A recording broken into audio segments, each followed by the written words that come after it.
5, 4, 3, 2, 1, 0. All engine running. Liftoff. We have a liftoff.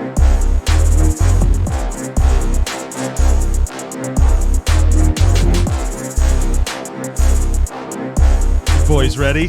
Let's go. This is going to be an unbelievable podcast today. Yeah, I will. So welcome to another episode of You Can't Handle the Ploof. I got my boy, Hey, Matt. In the house. Tell What's him good? who it is. I got Brett, as always. Back again. And then special guest today. I'm special, all right. You are special. Drum roll, please. Rich Daviau. Thank you, sir, for coming on. Thank you. Thank you for having me. And I mean by a special guest, I am not kidding. So Yeah, it's going to be a good one. we are very blessed to still have Rich, and he's wanted to come on today to tell his story because it is hands down one of the most impactful stories that I've heard. And somebody who during this whole COVID thing, I haven't really knew anybody that had COVID for like the longest time. Yeah. And then here you are that goes through this. Well, it was the beginning too. It was only in March, Right. right? So that's when everything really started. We really started hearing about COVID. And I think it was like really skeptical on a lot of people. A lot of people didn't know what was going on. Yeah. So one of the things that we always like to do when we first start the podcast is we talk about what we're drinking, and we'll let you go first because I got you something very special today. Jack's my man. I've been eyeing that thing since I got here. So go ahead and crack that open. And Absolutely. Everybody knows their friend, Jack. So I have a little. do you have a story behind Jack? I do. No. I have a little story behind not being able to open a lot of things, so you might have to help me out with this. My hands, Sure. since COVID, I don't have a grip. Yep. I can't open and I can't close my hands, so it's hard for me to do stuff still. Pluff usually uses that snaggle tooth, and he kind of just Oh yeah. I used to do that with beers I back open in bottles. the day. Yeah. Do you want me to pour it too? Come on, man. I got this. I just needed you to crack it. I can drink it. Yeah. He's like, he can grip a bottle still. Come on. Yeah, I could grip a bottle and I could grip a throttle. That's all that matters, That's it. right? I don't know what his limitations are. Yeah. Matt, I'll come go on. the straight. I'm going straight with you already it. have go. some? You don't touch the Jack, No, huh? I break out in handcuffs when I have that. I'm allergic to it. It ain't nothing but iced tea anyways. No soda for you, sir? Yeah, this is what is this? Tennessee iced tea? Yeah, it's Tennessee iced tea. Last week, So- Matt brought some stuff from Snoop Dogg. That was I would have had better Indigo. luck drinking gasoline than what he brought. Oh my goodness. Indigo. Or the I was week, actually going to bring that back again, but because ain't nobody touched that bottle. Nobody's touched that. What is it? It's gin and juice in the bottle, already pre-mixed. Okay. But strawberry gin and juice, but it's clear. Can I say something? I've never had gin and juice in my 48 years. Wait, Oh, 49? I'm 49. No, I should have. Yeah, see? Now, Maybe next one. Wait, time out. I mean, I had it just to say I did, but I'm not a fan. That's why I stayed away from that. Out. I'll go get it. so here's a toast to Rich. Let's kick this off Yeah, the right man. way. Salud. Yeah. Thank you, Salud. sir, for Salud. coming Salud. down. Salud. Support Listen to the good podcast. health. The To good good health. health. Huh? Brett. Yeah, we got you. Oh, that's gonna yeah, kill me in the that is morning. delicious. I can smell that over here. Allagash White. Anybody ever had this? No, talk to me about that. Allagash White. I first started drinking this. I never was really big on craft beers. Craft beers were really too hoppy for me. But then I started small. I started with your BBC Steel Rail. Then I got into other ones and. I got onto this kick of just trying different craft beers and I really couldn't get into it. I wanted to so bad, but I just couldn't get into it. And then somebody introduced me to the Allagash and I was like, this is really freaking good. I could drink this.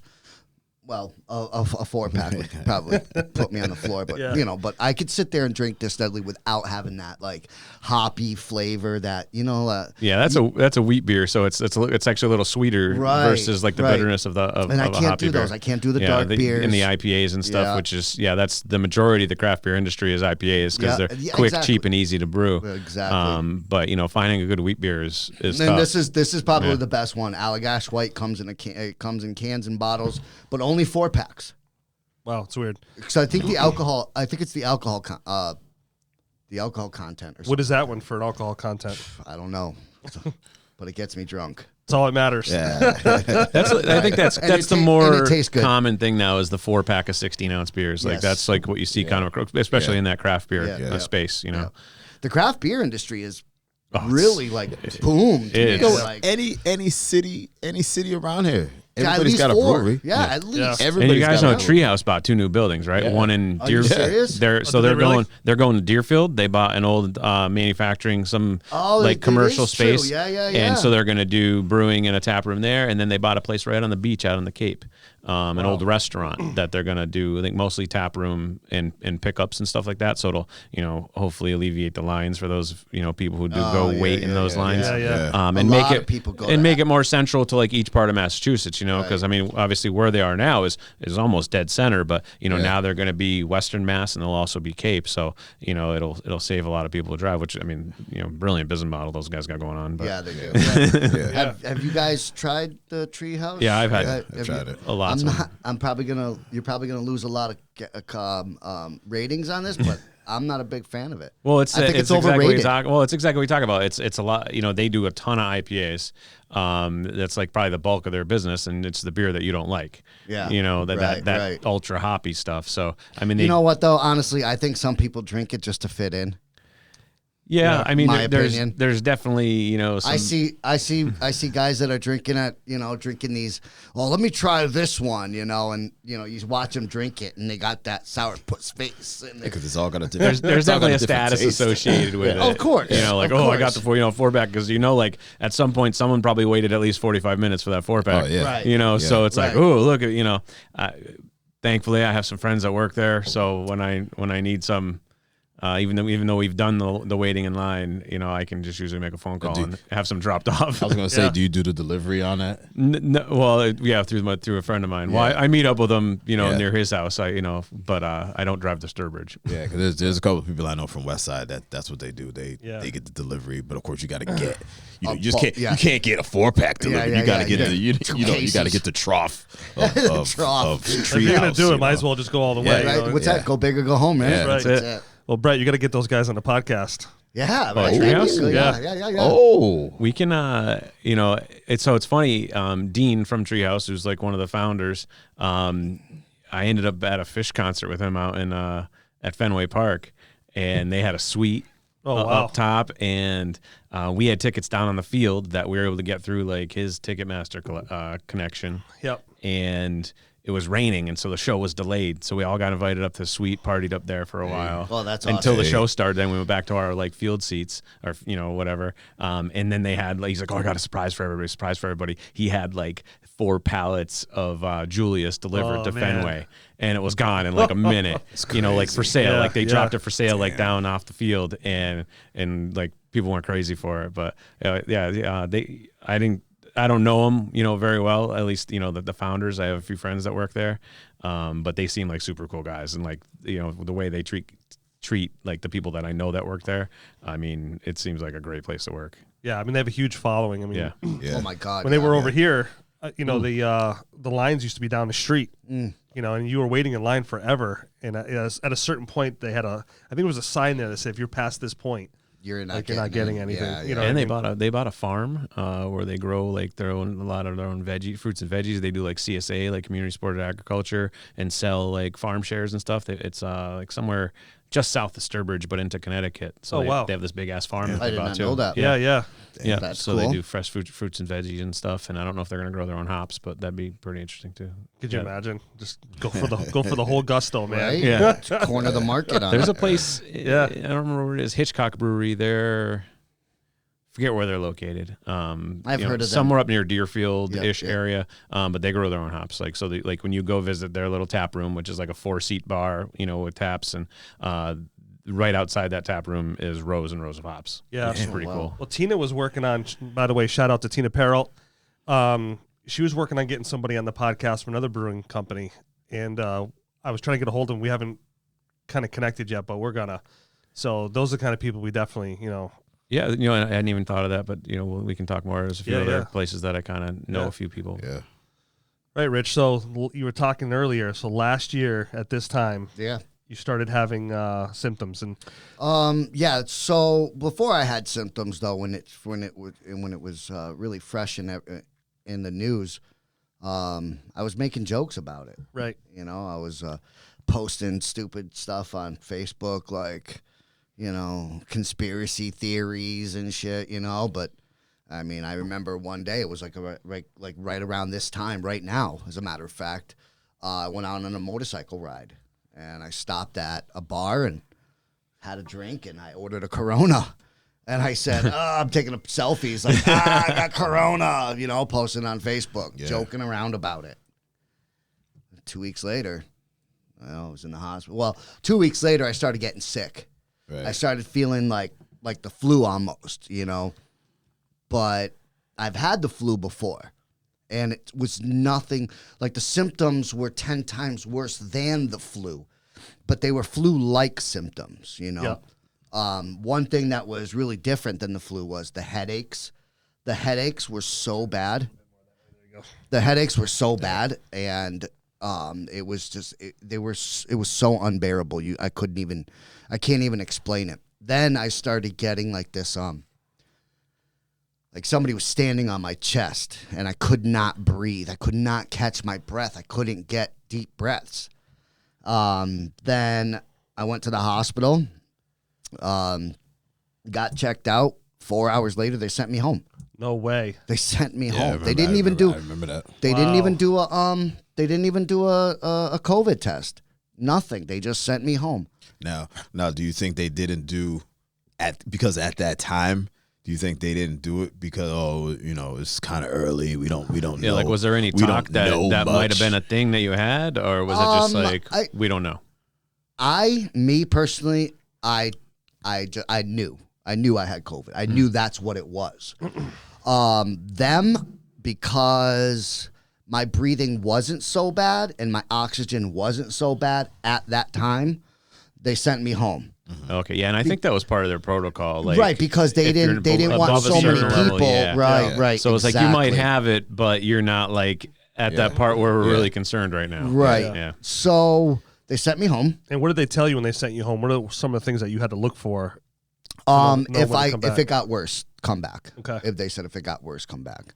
My oxygen level must have been high enough for them to dismiss me, but low enough for me to have those feelings. So when I got home that night, I was up all night. I was vomiting. I was literally crying because that my head hurt so bad. Wow. And then around, I'd say around 8, 9 in the morning, 10 in the morning, that's when shit started getting real. That's when I couldn't catch my breath, like for real. Like I was like, I couldn't.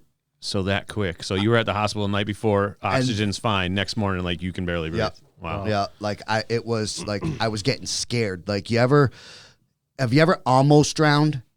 Like, have you ever been in the you know, like you just, you know, you like you don't think you're gonna make it to the top of the water and you get up there. Yes, yeah. That's how I felt. Like I was getting scared. Yeah. So I called my ex, and I said, you know, I'm getting worried. You know, they sent me home. What do I do? She said, get to the hospital, then go back. Right.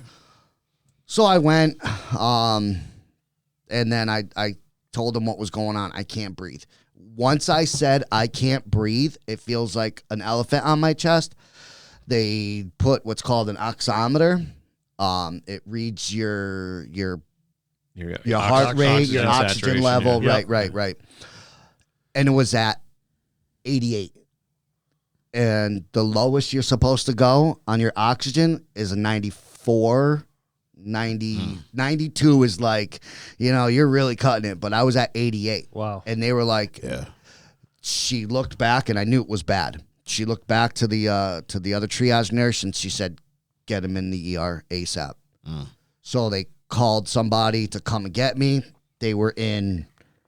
Now this is the scary shit. This is when all the scary stuff started happening, because I've been in the hospital before, but I've never been in a hospital during like a pandemic. You know what I mean? Right. Everybody's all dressed up in these hazmat suits, like, dressed up in these PPEs, the yellow, the mask, the everything. It's a different gloves. scene. It's a whole different scene, man. It's like every one of those virus. Yeah, It's like Outbreak. Outbreak. I Yeah, had just Outbreak. watched Outbreak Yeah. 2 weeks prior to this, Yeah. man. So, anyways, they get me there. They put this tube around my ears and into my nose, and they're trying to get oxygen into me. They're explaining to me what they're doing in the process of why things are happening.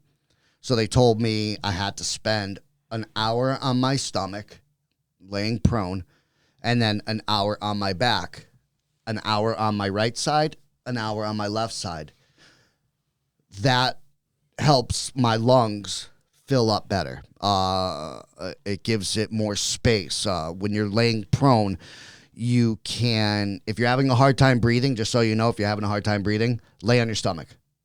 You wouldn't think so? Yeah. Lay on your stomach, take a deep breath, and you'll notice you'll be able to take a more deeper breath than you could if you're just... Because all the room you have for your lungs is right here, so it's already putting them there. Right, Yeah. right. Yeah. So laying prone was really hard for me. I don't know why. It was really hard.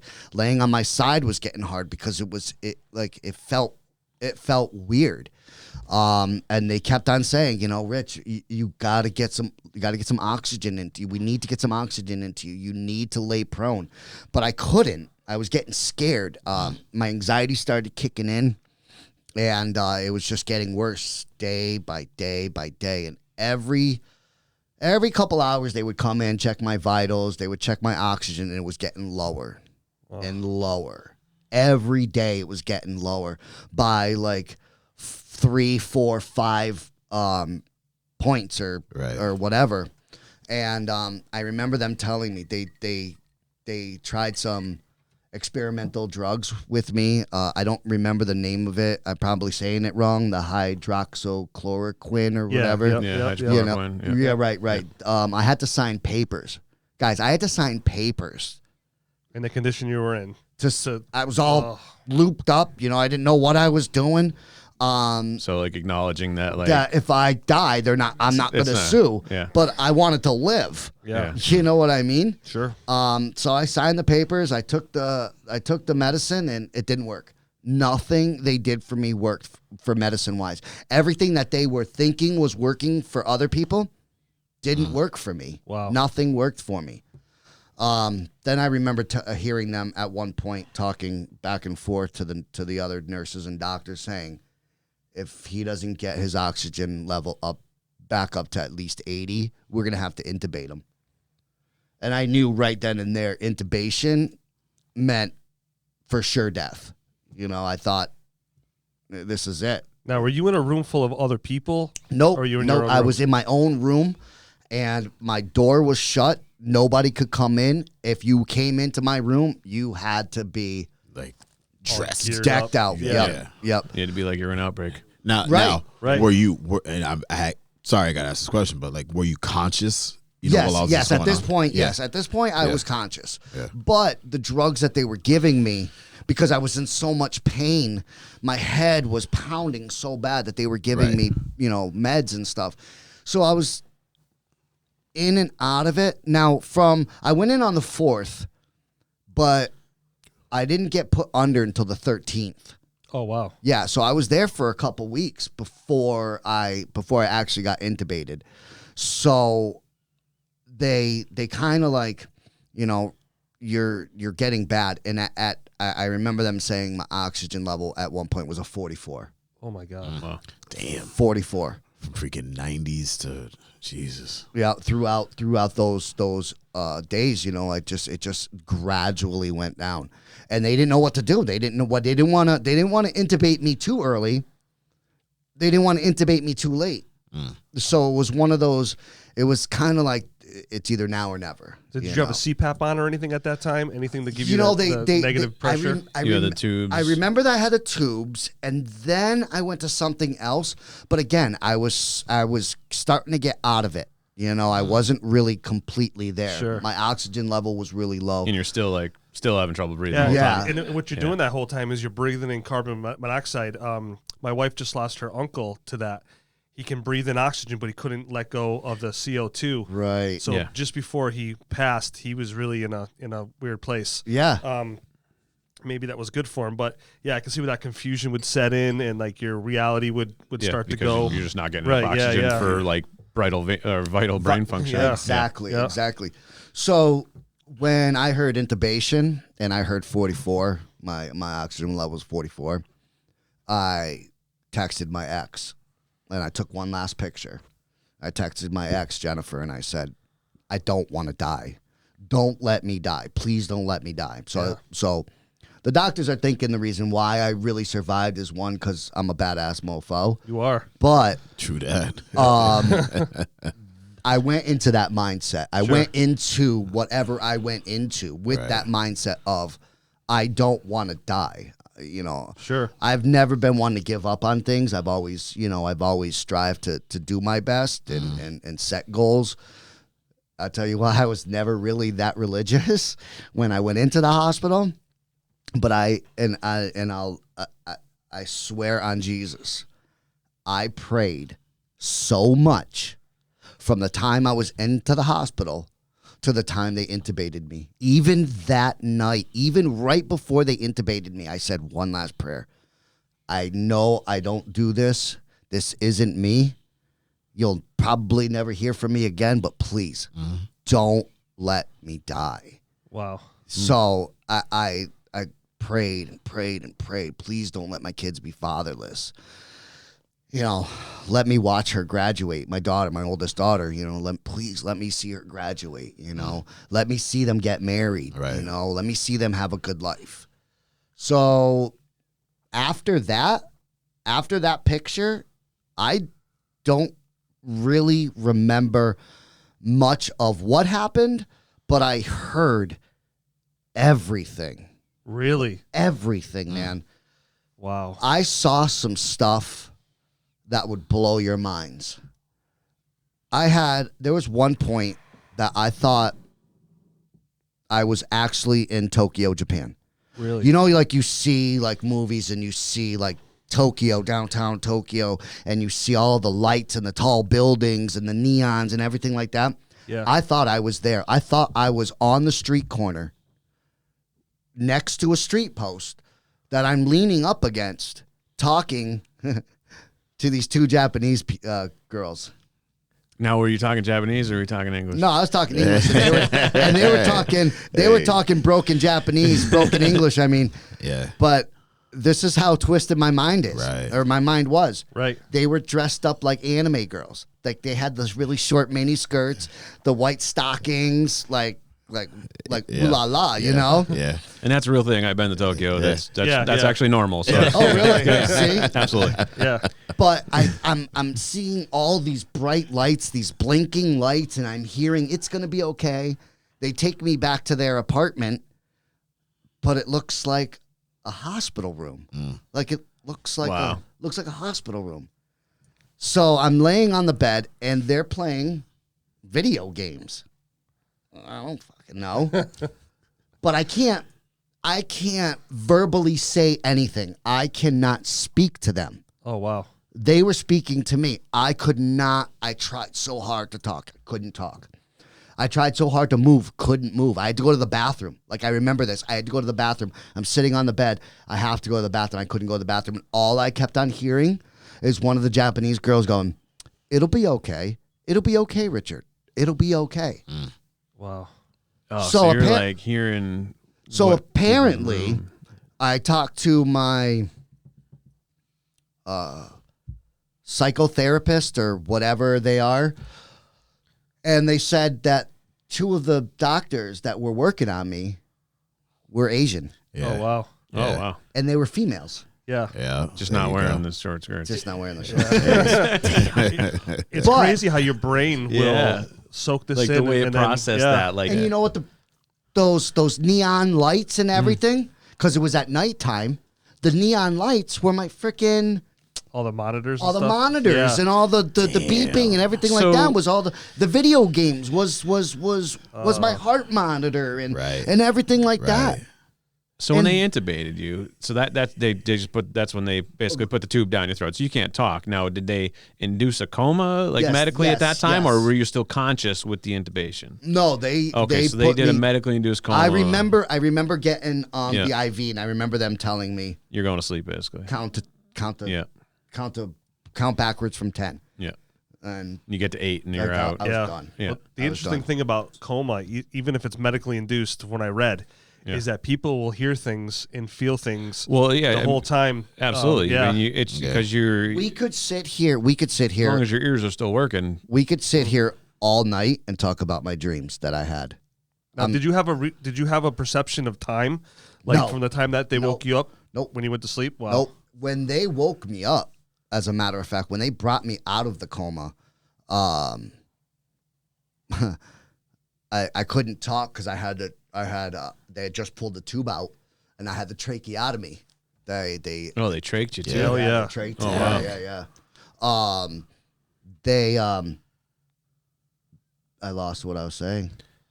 Uh, So when they brought me to, they were like, Richard, are you okay? Now, mind you, I didn't remember. I don't remember going down. I remember going into the hospital, but I don't remember going down. Right. I look up and they're like, Richard, come back. Richard, come back to us, Richard, I You're look just up. like, where's the Asian chicks? Yeah, I was.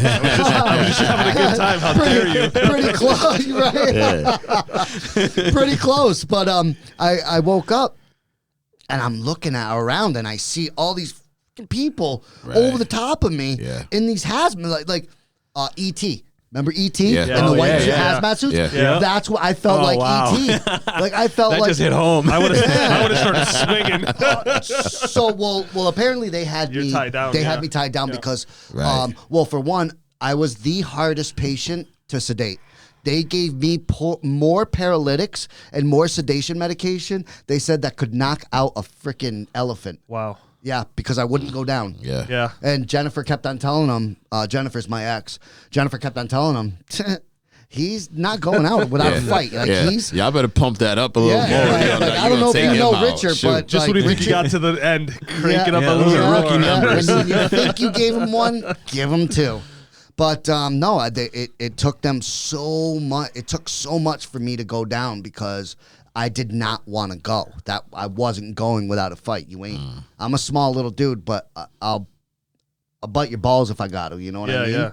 So that's how they kept on saying, well, if he's gonna keep fighting, we're gonna keep fighting with him. Right, he's a real trooper.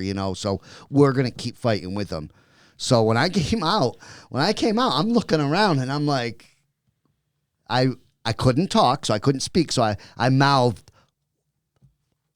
Yeah. and the nurse goes, "Did you just say what I thought you said?" Jennifer and my whole family are on the Zoom call when they woke me up, right?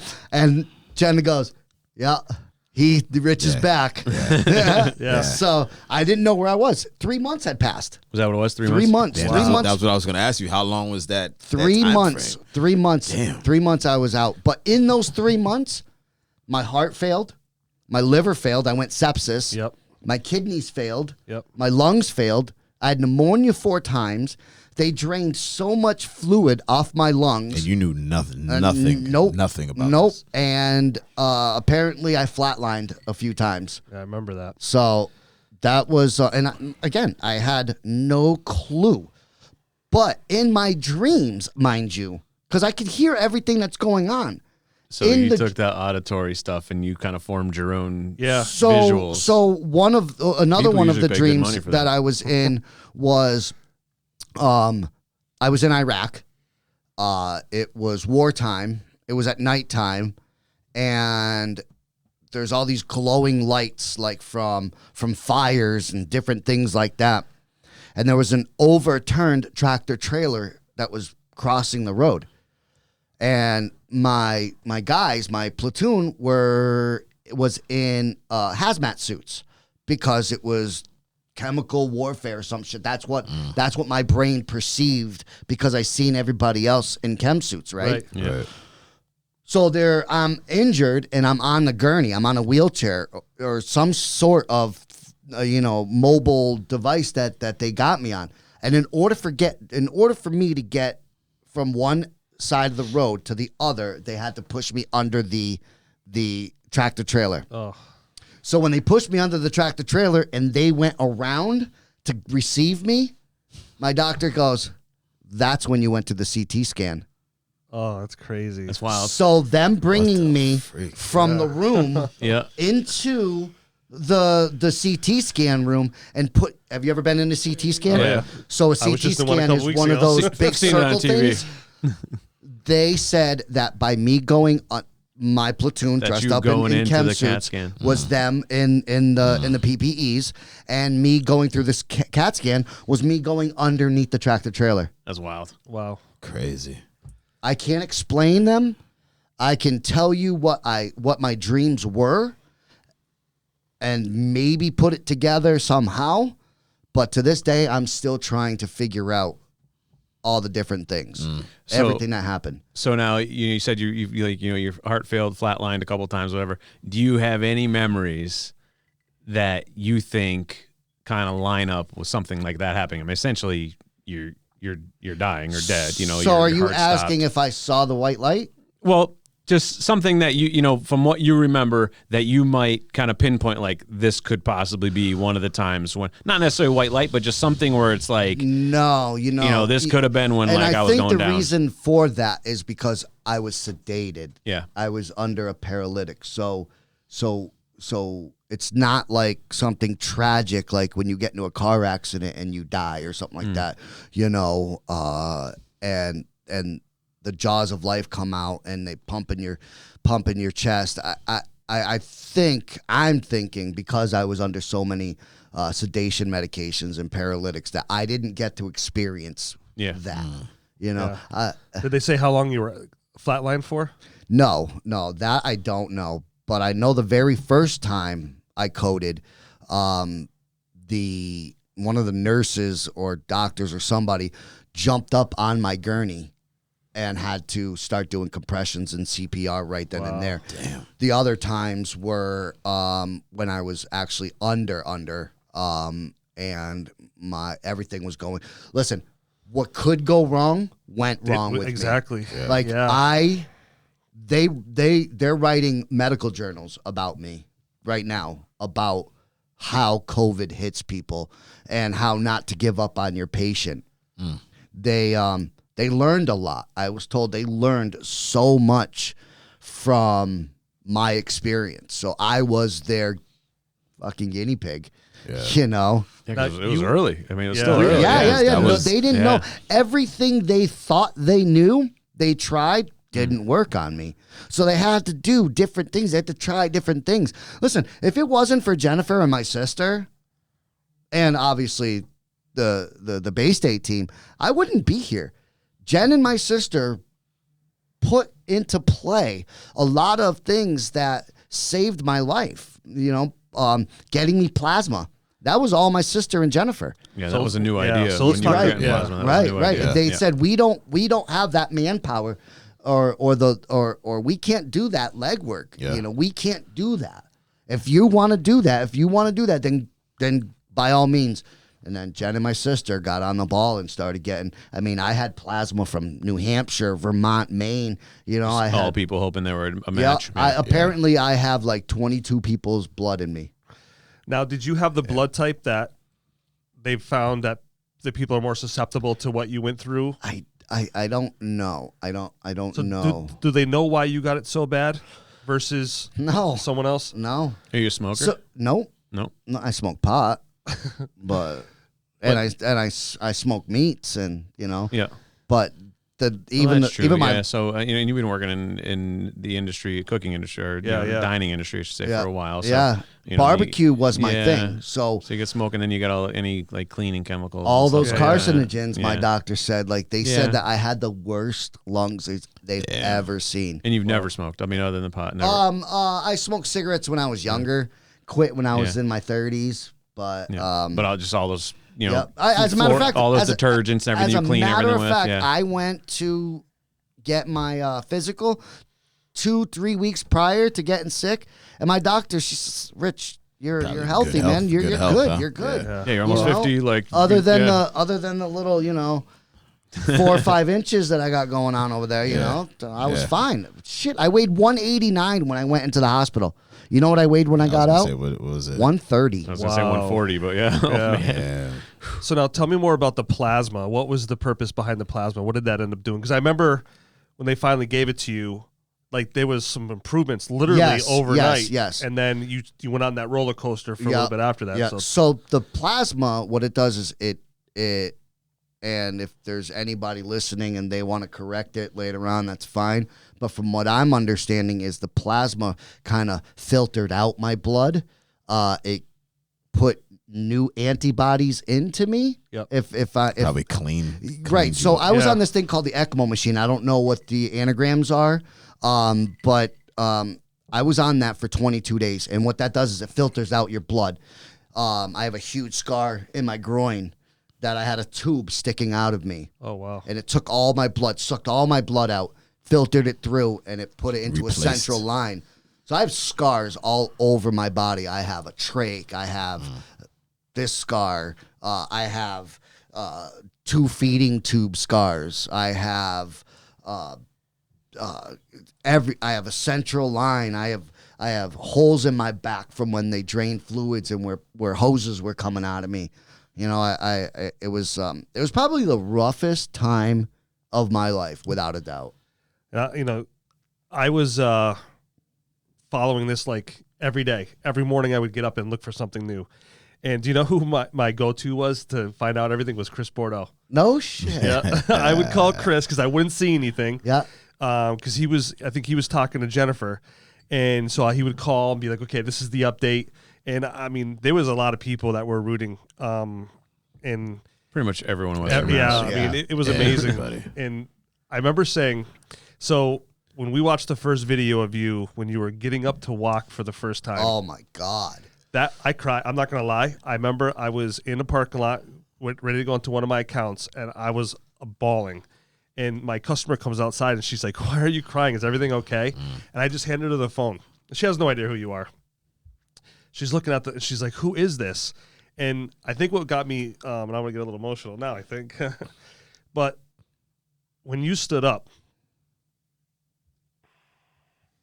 sorry, Oh man. that look on your face was just like determination. Like, and Yeah. she's like, do you want to sit down? And you're like, no. Yeah. And you were just like that fierce Yeah, you were warrior just mentality, warrior. man. You're, fuck this, let's get it done. Yeah. Yeah. That's what it is. That's what it is. Yep. Yeah. And I think that's when I knew you were going to be okay. And you hate to see anybody like that. God, I can't believe Yeah, man. I've always said I hate some people, you know what I mean? And you always say, I wish that fucker was dead, you know? Nah, man. Nah, man. Yeah. You get a whole different outlook, a respect for life. That's what it is. You get a whole different respect for life. Yeah. It's not something I would wish upon my worst enemy, man. Not even close. Not even close. Yeah. So what was that like to start taking your first steps and Oh my start? God, that was like, so excruciating. But let me tell you something. It was so painful. It hurt so much, but it felt You gotta good. feel- Does that you had make to feel- does that Yeah, make you any had to sense? feel So- good Yeah. 'cause you hadn't, So you it hadn't hurt done that. Just because the muscles hadn't been used, right? Like Right. it was like, Right. I mean, you've been Oh my laying in God, bed for 3 months or whatever. Yeah. I'll show you pictures after this, Yeah. and I'll show you. I don't know if you've seen the video. I'll show you the I video. saw the video of you walking. Like, Okay, I yeah. saw some of So that, if yeah. you seen my legs, they were like, Yeah. Yeah. man, Skinny. yeah. So just like getting things moving again was painful, but obviously like that, Yeah. like feeling so good is like all that emotional pride. We're just Yeah, like, yeah. okay, I was basically dead, and now I'm walking. I'm not gonna lie, I felt like a freaking badass. Yeah. Like, Yeah. like Like a it hurt superhero. so bad, but I felt like a badass. Like my support group, my occupational therapist, and my physical therapist. If it wasn't for them pushing me, I mean, I would have still done it. And there was times that I didn't want to get out of bed and do anything because I was so miserable. With depression and stuff like that. But, I just wanted to get out of there. They said for every 3 days you're in a coma, I'm sorry. For every 1 day you're in a coma, weeks, right? It's like 2 weeks of recovery. 2 weeks in recovery. Yeah. I did my recovery in 1 month. Wow. 1 month. Then the other video that really got me smiling was you were walking down the hallways, and I think you were drinking a juice box or something. No. My daughter or my sister, somebody that came to visit me, brought me Your juice box. Go ahead. You can say it. No, it was a Capri Sun, Listen, man. We all got kids. We all got kids. I just cried in the podcast, so you can say juice box, man. Juice box actually. Everybody got a we'll kid, go with man. juice box. He's Juice taking a box, I sip. think, even sounds a little more manly these days than true Capri Sun. that. He goes, I want to have you know that was tropical punch. Just so everybody knows. Yeah. It was Ecto Cooler, thank you. Which is one of my favorites, by Love the way. that shit. But I remember that. We were just talking about that on the way here. That's one thing that never died was my humor, Yeah. my sense of humor, my will to live, my fight, my drive. I wanted out of there, and I was gonna do whatever the hell I had to do to get out of there. I had a motorcycle to ride. I had kids to hug. Yeah. Yep. You know, now I had a life to live. Now I have a purpose to live. So that video is probably one of my favorite videos. Walking around the hallway, making the nurses laugh and joke because that's old Rich Daviau. Yeah. You know, that's Rich Daviau. That's who I was. Right. You know, from the get go, making everybody laugh, making fun of myself just so other people could laugh. You know. Yeah. And that felt good. Even to make people laugh, that made me feel good, you know, because here I am still impacting their lives. Well, I think the best part about that video was the strut you were doing. Oh my God. I can't even put it in words. You have to watch it. Yeah. But you were just like, that'd be a theme song behind you. You know what I mean? And you were just going, and I was just like, I called that my no fuss strut. Yeah. My hair. Do you see my hair? Yeah. That was 3 months of no shower and no haircut. Yeah. That was great. I love that video. That was my no fuss strut. And what did I say? For my next act, I'm gonna do a cartwheel. Oh yeah.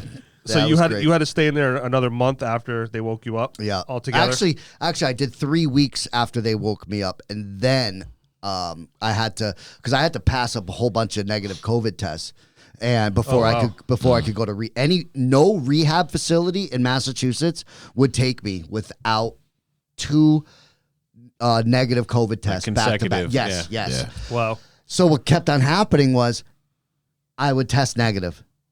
3 days later, I test positive. Oh, wow. 3 days later, I test negative. 3 days later, I test positive. So you didn't have the consecutive. So they're like, and then I was like, when Jennifer came to visit me one time, I was like, get me out of here now. Like, I can't do this anymore. Yeah. Like, she would come in and I would just start bawling, like, please get me out of here. So finally, my caseworker had talked to Whittier out in Worcester. They talked to them and they said, you know, we'll get him in here. Just, you know, get him to pass the tests. And I did. I passed both my tests, and they brought me all the way out to Worcester, which was, from what I was told, it was the best rehab hospital in the state. So that's where they sent me, and I'm glad they did, because I don't know if any other place would have took as good care of me as they did. Now, do you are you still producing antibodies now? I don't know. Did you get the COVID shot? Nope. Wow, no kidding. Yeah, I don't know how I feel about that. Well, if you guys know me, you're friends with me on Facebook. Yeah. So you know my stance on a lot of things. Yeah. So you know how I feel about that.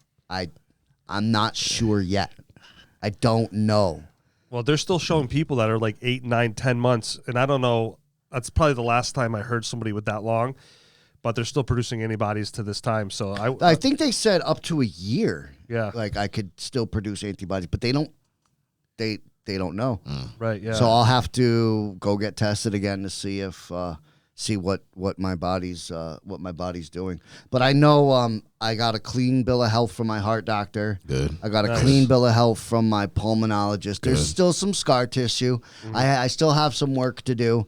I get winded real easy. Walking up one flight of stair, I have to like take a break. Sure.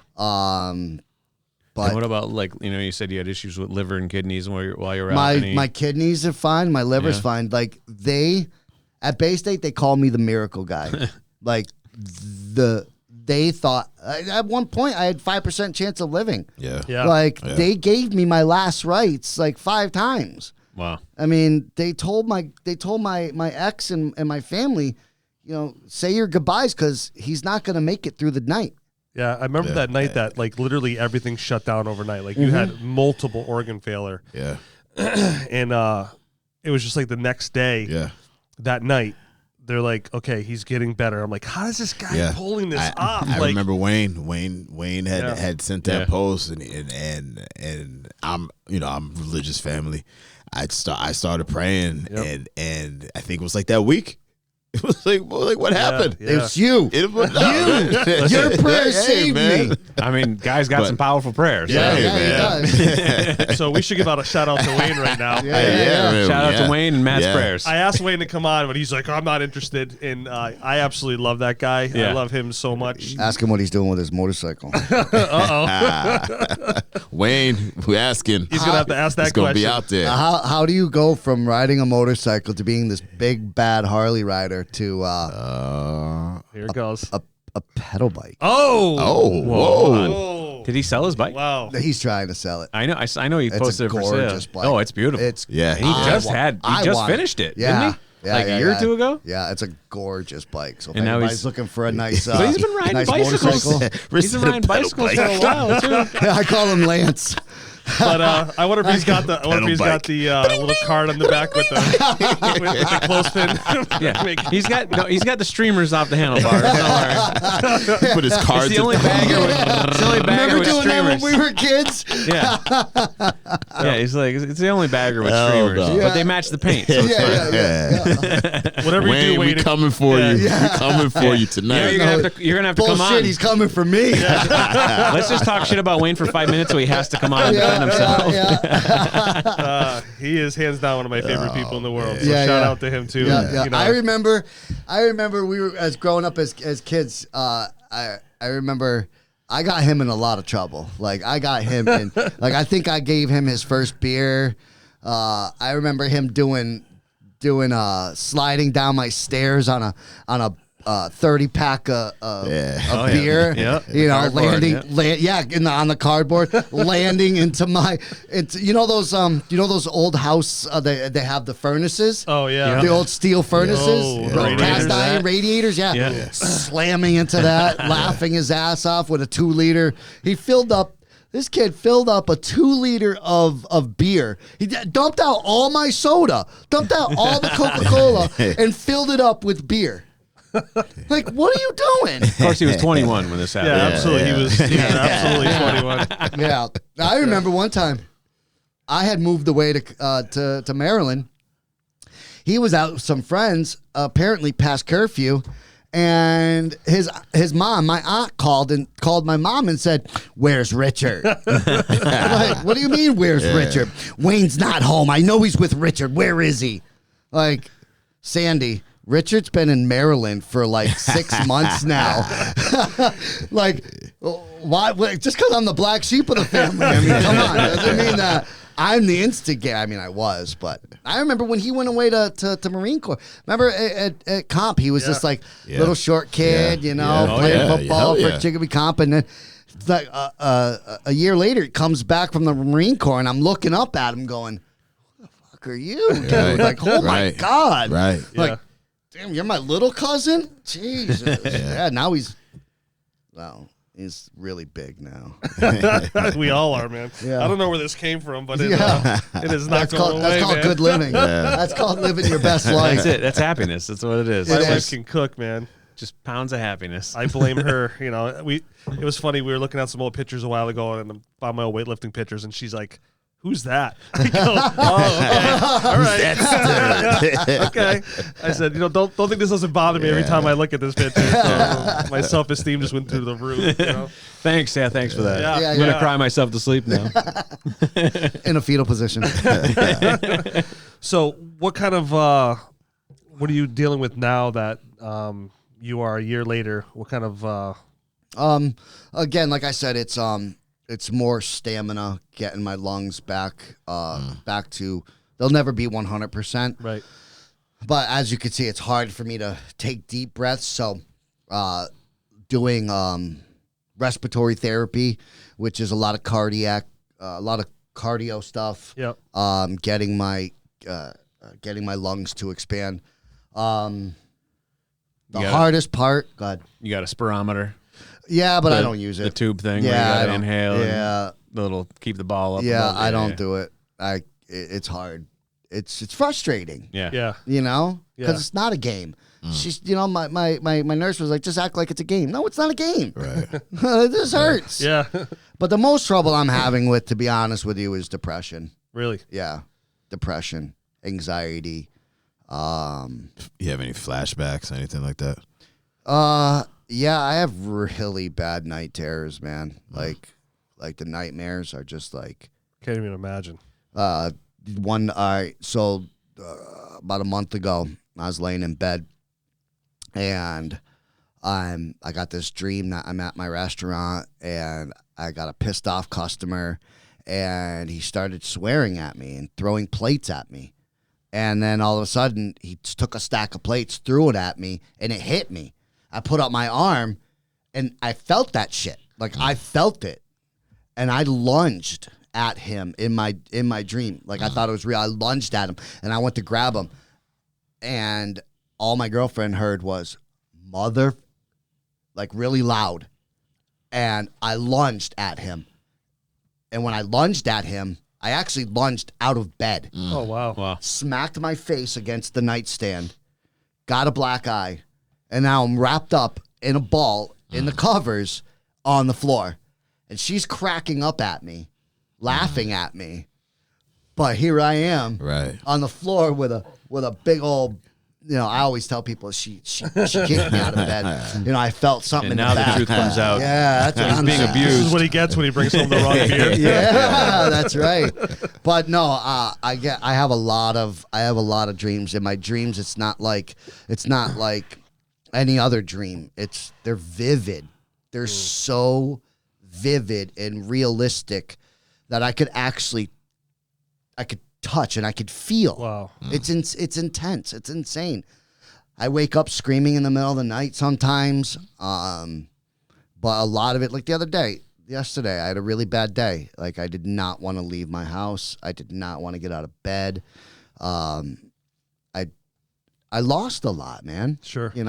Everything I worked for. I've always wanted to own my own restaurant since I was a little kid. I've worked in this industry for 30 plus years. This is pretty much all I know. you know, yeah. That's what I Right. know. And then it all got snuffed out from under me, I mean, I'm thankful I got my life back, you know what I mean? I'm thankful I'm alive, and I appreciate that, and I appreciate all the prayers, but I just want to be normal. Yeah. You know, I want to go back. I want to go back to normal. I lost a whole fucking year, pretty much. Yeah. You know what I mean? Yeah. I mean, 3 months, but no, I lost more than 3 months. You had recovery. You Yeah. had rehab. Yeah. You had to go through Yeah. all Before that. you even Right, even if right. you're gonna do something, you're not at the point where you can do something Right, because right. physically, Still, I have to have surgery on my hand. I cannot open my hand completely. So, what? I'm actually really curious about that, and because I know you mentioned your grip. So that's not a muscle atrophy thing. It is. Yes, it's okay. exactly what it's called. It's called atrophy. But so what when is I was the surgery gonna do?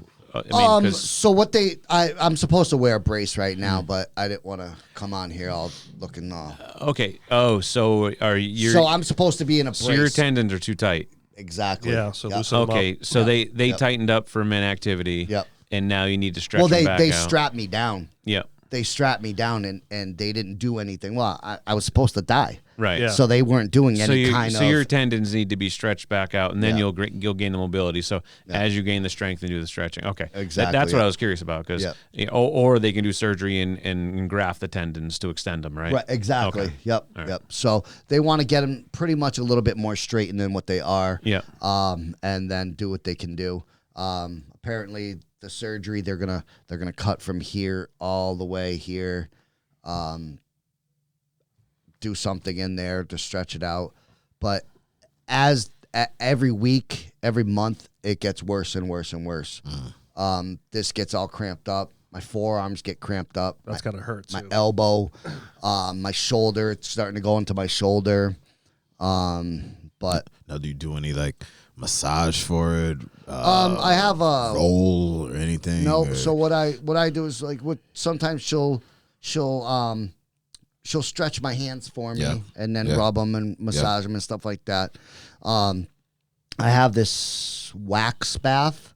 It's paraffin wax. So I stick my hand in there a few times, get the wax on, let it sit, and then she'll peel it off, and then she'll rub my fingers and my joints and stuff like that to loosen them up. And that helps every once in a while, but for the most part, it is what it is. Right. I just spent my whole summer in a hospital, and I'm not about to spend another summer in a hospital. Right. So I gave up on that for a little bit. I want to ride my motorcycle as much as I can. I want to live my life. You want to breathe for a little bit. Yeah. I hate the hospitals. Yeah. Right now, like you can't get me in a fucking hospital. Yeah. I won't go. Yeah. I don't even like going to my doctor's appointments. I can't. I get freaked out. You know, you brought up something really interesting because I can definitely respect the fact, like you said, you I guess got a brain fart. Like you wanted to move forward because you felt like you missed out. Like you're really thankful, but my wife's the same way. She suffered a subarachnoid hemorrhage, and she hasn't worked since. So you lose that normalcy, and then your life changes into a new normal. And that's really, it's been 8 years for her, and she still struggles with her disability to do certain things that we would find easy. You know what I mean? Right. So we take a lot of stuff for granted. We do. As human beings who are healthy, we take a lot of things for granted. Yeah. Putting on your frickin' socks, man. I had to have wiping your ass. Do you know how excited I was when I first got to wipe my own ass? I'm not kidding. Oh yeah. Like you guys laugh, but listen, I had sexy ass nurses wiping my ass. I had dudes wiping my ass. Like, do you think I wanted that? I'm a 48-year-old man. I don't want nobody wiping my ass. You know what I mean? Moment right there. So when I finally was able to wipe my ass, I called up my kids and I was like, "Girls, guess what? Daddy wiped his own butt." Wait, no Facebook post? What? No. That should have definitely went on Facebook. Daddy wiped his own ass. Big daddy moment. I wiped my ass. Yeah. Listen, man, we take those things for granted. Those simple things. Right. Yeah. Pulling. I had to have a catheter for so long because I couldn't pull down my pants because I couldn't use a bedpan. So I had to have a catheter.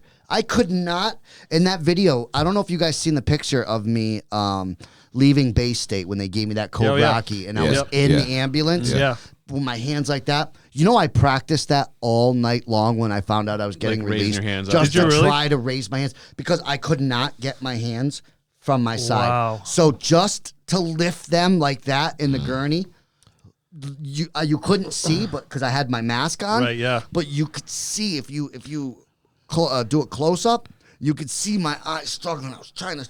So just to get my arms up was a task. Sure. So now was that like just because the muscles couldn't do it, or was it because your brain didn't remember how to do it? No, my brain was telling me to move. Like it was right now, on, but it was like you're at the gym and like you just couldn't like get that final rep. It was, like right now, my brain is telling me to open your hand. Like stupid, open your hand. I can't, and it's not. And I struggle with that. Yeah, I get super anxiety because I know I well, I could. Yeah. I know I could do it. Like everything up until my hand says my hand should be open. Exactly. But it's not. Exactly. And you struggle with that. Yeah. Like if you've, and now I kind of understand what war fighters go through when they lose limbs and stuff like that, you know, like the PTSD that they must go through when you lose a hand or you lose a limb and your brain knows that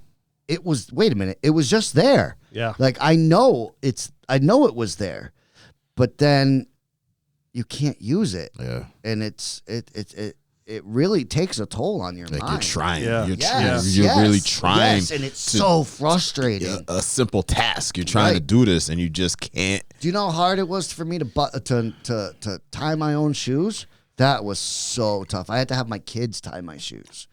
You know? Yeah, you become dependent on other people that you normally wouldn't have to do that. Yeah, I mean, I can remember what that was like, and being a spouse of somebody who has to take care of somebody. Right. You really you absorb a lot of that throughout the day. Like, you know, when my wife's not feeling good, I don't feel good. You know, it's really weird how you kind of bring that in. How long was that recovery, Jeff, for her? Like, I mean, till... So she went through a lot of stages of things. So like the first couple of days or so, speech was really off. Sounds didn't make any sense. She was confused. Like she would look at me sometimes, and for a split second, she wouldn't know who I was. And she bounced. She would always do like this thing real quick and be like, "I'm like, you're all right." She goes, "Yeah, just that got weird for a second." Didn't know who you were. We're good now. Yeah. And who's this bald man in my house? and I can remember when she was in the emergency room. They just stapled up her head. She had 15 staples in her head to close up her head because she fell down the stairs. And you know, that was a crazy night too, because when we heard her hit the floor, but we didn't know what that sound was. We were outside having a party. And so I asked one of my neighbors to go in and check because I thought the dogs were on the counter or something. And she was on her, I think she was on her back, I think, when I walked in, or I put her on her back, one of those two things. And her breathing was crazy. Like I've never heard someone breathe like that. And she was all tightened up, every extremity. I couldn't move her. And then I noticed, I looked down because I had her head in traction with my knees. And I looked down and there was so much blood on the floor. And come to find out, my neighbors, as we were at the trauma unit, they were back here cleaning up her blood off the floor. I mean, those are friends, man. Yeah. You know what I mean? Yeah, it's... And so we get to the hospital, and you know they bring her into the CAT scan, and I can see I'm in there. Well, first they wouldn't let me in. This big guy, I remember him step in front of the door, and he's like, "Can't go in there." And I got like, he could see I got physically upset like right away, and I'm like, "That's my wife, man." And he's like, oh, like it was working on him, you know. He's like, "All right, give me a second." So he opens up the door. He's like, "Yo, this is his wife. Someone's letting him in." And so the nurse, she goes, "Okay, come over here." And she brings me in this other room, which I can see the doctor and I can see the CAT scan room. And he puts his hands, like he crosses his hands like this. And then he goes like this. And he just starts shaking his head. I'm like, what does that mean? Like, tell me goddamn answer. What I'm the freaking... Yeah, so, oops. Still on. She, yeah, that's good. I didn't turn it off. That would suck. So... Next thing I know, he comes back out, and she's like, "Well, she definitely has a brain injury. We just don't know until she wakes up." And she was kind of in and out of it. And then he goes, "But I'm telling you right now, she's going to wake up inside the MRI machine." They always do. Sure enough, she starts screaming. So they have her tied down. So I was able to get to her feet and tell her it was going to be okay and stuff like that. And but then when she came out, you know, her eyes were doing this weird thing where they were just kind of going all over the place. She couldn't really focus on anything. She would have like a moment of clarity and then go right back into babbling and sleeping. And then, you know, but she said to me something really funny, and I'll never forget it. She looked right at me all of a sudden. She's like, "How bad is it?" And I'm like, it's bad. And she's like, "We got this. Don't worry. We got this." What a trooper. Yeah. And I was just like, you know, it makes you, you know, gives you that extra little step to go, you know. But they were, you know, they come in, they ask you all these sorts of questions, and I'm sure Jen was doing the same thing where they ask you, "Can you do something?" And I'm like, "I don't know." Like, what do you normally do in this situation? I'm not a doctor, Right. You know, this is your job. yeah. And you you know, because her eyes were bulging out a little bit, and they were like, "Oh, the pressure's getting a little bit too much," and they're like, you know, they had me sign paperwork if they had to tap her head. I'm like, I don't know what to do, like, but I was afraid, like, do I make the wrong call, right, and then cause something else? So my sister works at the hospital. I was able to have her come down with me. She was upstairs working, so she came downstairs, and at least I had somebody with a medical background that could give me some information.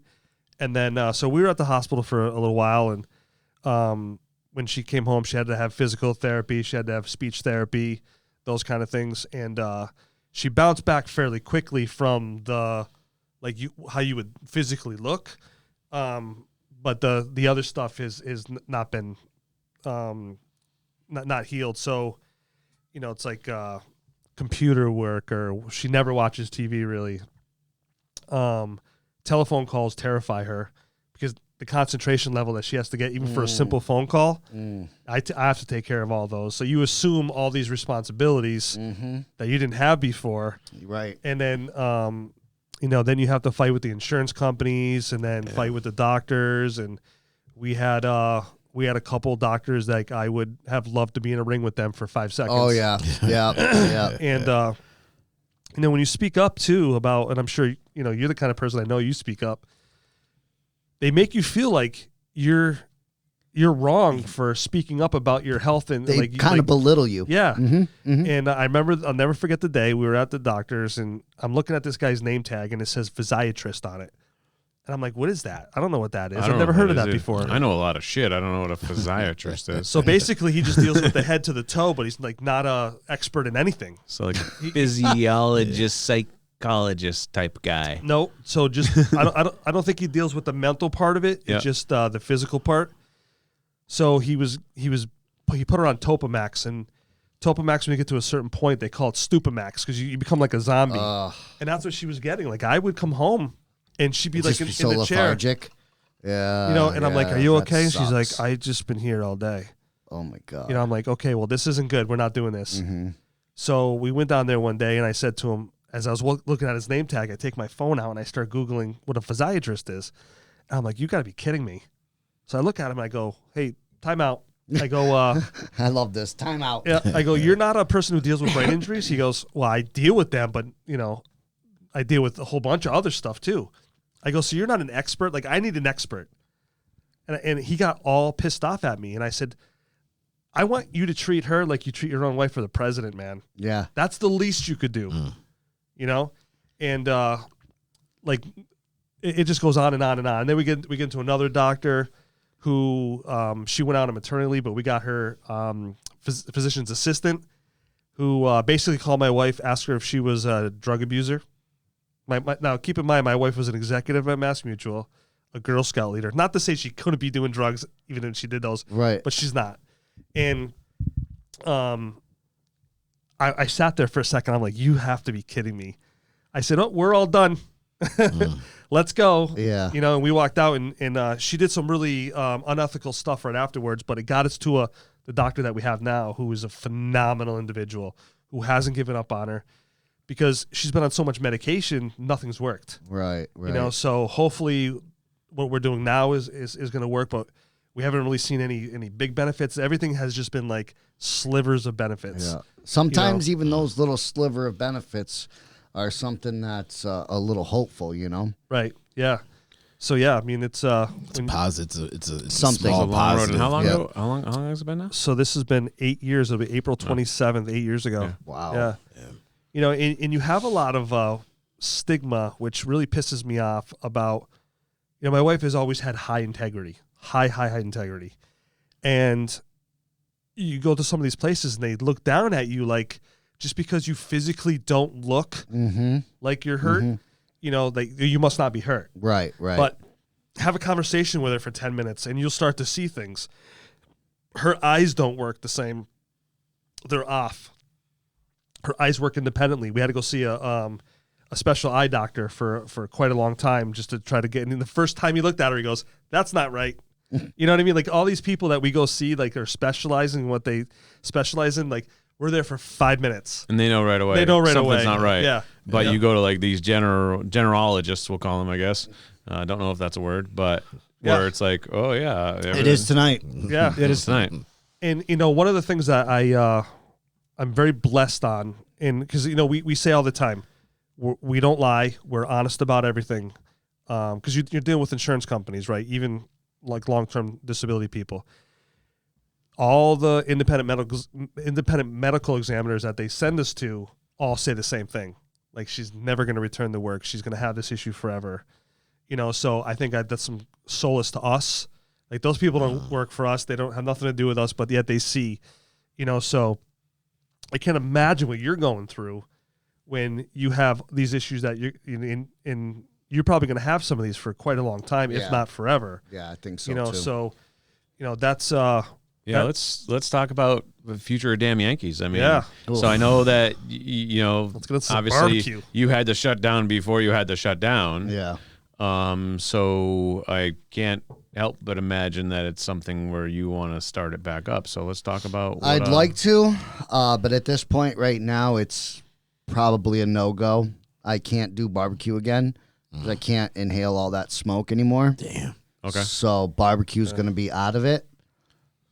My mental capacity right now, my stress level, I couldn't handle it. Yeah. So I'm going to cook at home. I'm going to cook for myself, cook for my family, cook for some friends. Yeah. Enjoy cook because I love to cook. That's the whole reason why I got You've been cooking for a long time. Yeah. So you could throw it down. You could throw it down, my friend. Let me tell you something. So I'll cook.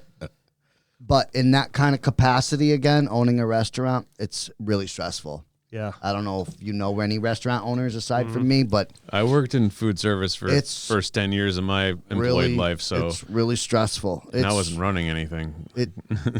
Paperwork, insurance, rent, liability insurance, workman's comp. Well, how about this? Are you thinking about doing anything out of the house? That's illegal. We'll talk after the podcast. No, I mean, so there's, you could do party hosting. Essentially catering under a catering license. That's where I'm leaning towards. Because you have the credentials where you could probably get a catering license. You could do home-based parties where it's like, X amount of dollars. And then I guess that's probably that's going on. When I started off, before I even started catering, I was doing personal chef. I was a personal chef to different people. Like I would, people would call me up and they would say, I'm looking for a private chef to come and cook for 20 people or 10 people. I'll buy the ingredients, or I'll give you a list of what I want. This is what I want to have for dinner, and I would go to their house and I would cook their food for them and then clean up and then leave at their house and everything. So. That was pretty lucrative because, there's a high demand for private chefs. My cousin did something like that. So it's a lot of fun. There's not a lot of stress. I love the chef's tastings. Me and my wife go we used to go all the time. Well, I wouldn't say all the time, but we always make it a special occasion. And we used to love when the chef used to cook right for us, right at our table. We got a chance to go to Revezzi's once in Sturbridge. I'll have to check it out. Oh, he's closed now. Oh. But we went there for our anniversary one day, and we actually got to sit right at the counter with him while he was cooking. And when I have a love affair with food, I want to know everything about the food. It's almost intimate, when you start eating. I love food from around the world. So my last job before what I'm doing now, I worked with a lot of Middle Eastern people. So I was actually able to partake in a lot of Middle Eastern food. Ooh. And curry is amazing. Oh, yeah, it is, right? It's amazing. Underrated. I had my first liver raw with onions, some hummus, and I remember walking in my account and he's like, "Hey, come here. I know you like food. Let's sit down." So I sat down with these guys, and I didn't know half these guys, right? But I knew the owner and his brother, and I really firmly believe like the world could come together at a dinner table. Oh yes, I firmly believe absolutely. that. Nothing. Nothing. Food I would don't disagree discriminate. because there's some picky freaking eaters. Food don't discriminate. No. So like I agree because I love all that shit. There's that person like, well, this is too spicy. Yeah. Yep. And I mean, I go into some of these places and they'd have a lamb hanging up from in the cooler. Yeah, Yeah, boy. And It was amazing food. It was amazing time. And that's when I had this other coffee that was like, oh my God, I had to run to the bathroom like 10 minutes afterwards. Oh my God. Was it Turkish coffee? Yeah. They made it in that little copper. In the little Yeah. Basically, it's espresso times 2. It's ultra fine ground coffee, and you boil it. You boil the grounds in the water, and then you strain out. Actually, you don't even strain. You just pour from the top because the grains sink to the bottom. Right. I make Turkish coffee, and I was introduced to it by a Lebanese guy that used to work for Right, me. Lebanese. That's exactly who. Holy shit! You want to talk about high octane? Yeah. That drives me some of that. Turkish coffee. Turkish coffee. So you huh? got to find a place that does it right. I want to think. How about West Side might have a few. West Side, Crepes. Well, Crepes is Russian, but they might offer. There's the other guy that's coffee. up a little bit more Yeah, from Crepes. yeah. So if you Victory. pull out of Crepes and take a right, Yeah. he's just up a little bit more on the right hand side. Yeah. That food is phenomenal, man. Oh, I made there a few I was times. gonna say 'cause Yeah. there might be a few. If you find a place that makes a legit Turkish coffee, like I've tried doing it like by myself at home. I have the copper thing.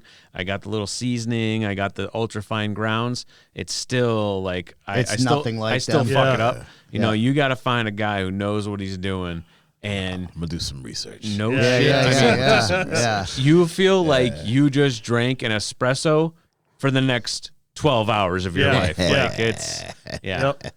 But I it's, love me some coffee, man. Oh, I do too. I mean, it's coffee, and a little Jack Daniels, and Coke. I mean, but yeah, I really can kind of come together with you about the food. I just love how, and especially with barbecue, and I'm a big barbecue fan. I got a smoker out in the garage. Nice.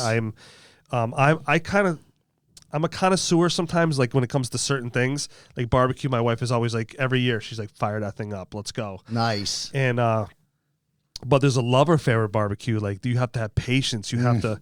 There's a lot of patience that's involved in barbecue. You can't just. It's an art. Yeah, it really is. Yeah, you gotta- There's a ton of different ways to smoke meats, and it's just on a way that you feel is, your way. and it's never fast. And it's never fast. never slow fast. and low. So Low and slow. how did you get started? What was that point of difference where you got into barbecue versus what else you were doing? So I've always liked barbecue. Even growing up, I liked the whole grilling and sitting by the fire and watching things cook. But then when I went to Georgia, I worked in Georgia for a little while, for a couple years, and there was right across the street from our hotel room, there was this barbecue joint, and it was like a little hole in the wall spot, like Best a little spots. like a little shack. Those are the best ones. Yeah. that's Little- the best Everybody spots. knows that. There's a little shack, and there's these three brothers, and they would sit in the back. They would sit by the smoker, 6 o'clock in the morning. They'd light that thing up, and they'd sit there and smoke all You day probably long. looked out that Oh window my God! and just Every Sunday, because we had Sundays off. Every single Sunday, I'd wake up. I'd smell that smoke permeating through the parking lot, and I'm like, man, just that distinct wood smell, that hickory.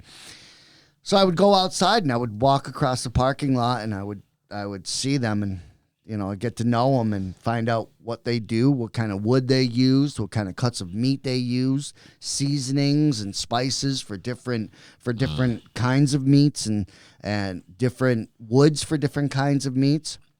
The wives would be in the kitchen. They would be cooking up all the sides for the day. Yeah. And every Sunday, I would come by, and they'd see me walk through the parking lot, and instead of saying, "Oh, here comes Rich," they'd say, "Here come that damn Yankee." Here we go. So Here we go. I was like, you know what? I got something Using here. this to my advantage. I got something here. Yep. So as soon as I came back home, you know what? I'm going to start a barbecue. So me and my friend Damien, who I worked with at Mount Holyoke College, we started something, but we didn't call it Damn Yankees Barbecue at first. It was just we were just doing catering for the summer because we had the summers off. So we called it Taste Right back. the Occasion, right? But people were getting it screwed up. They were always calling it Tasty Occasion. Okay. Yeah. So I was like, this isn't working. We got to change our business model here. We got to change this up. Right. So the type of food that we were cooking was more high end, And I was like, you know what? Let's get simple. Let's start doing pig roasts. Damn So right. I threw a pig roast out there. I think I did a free pig roast, and I invited all family and friends and everything like that. And it was a hit. Right. I was like, you know what?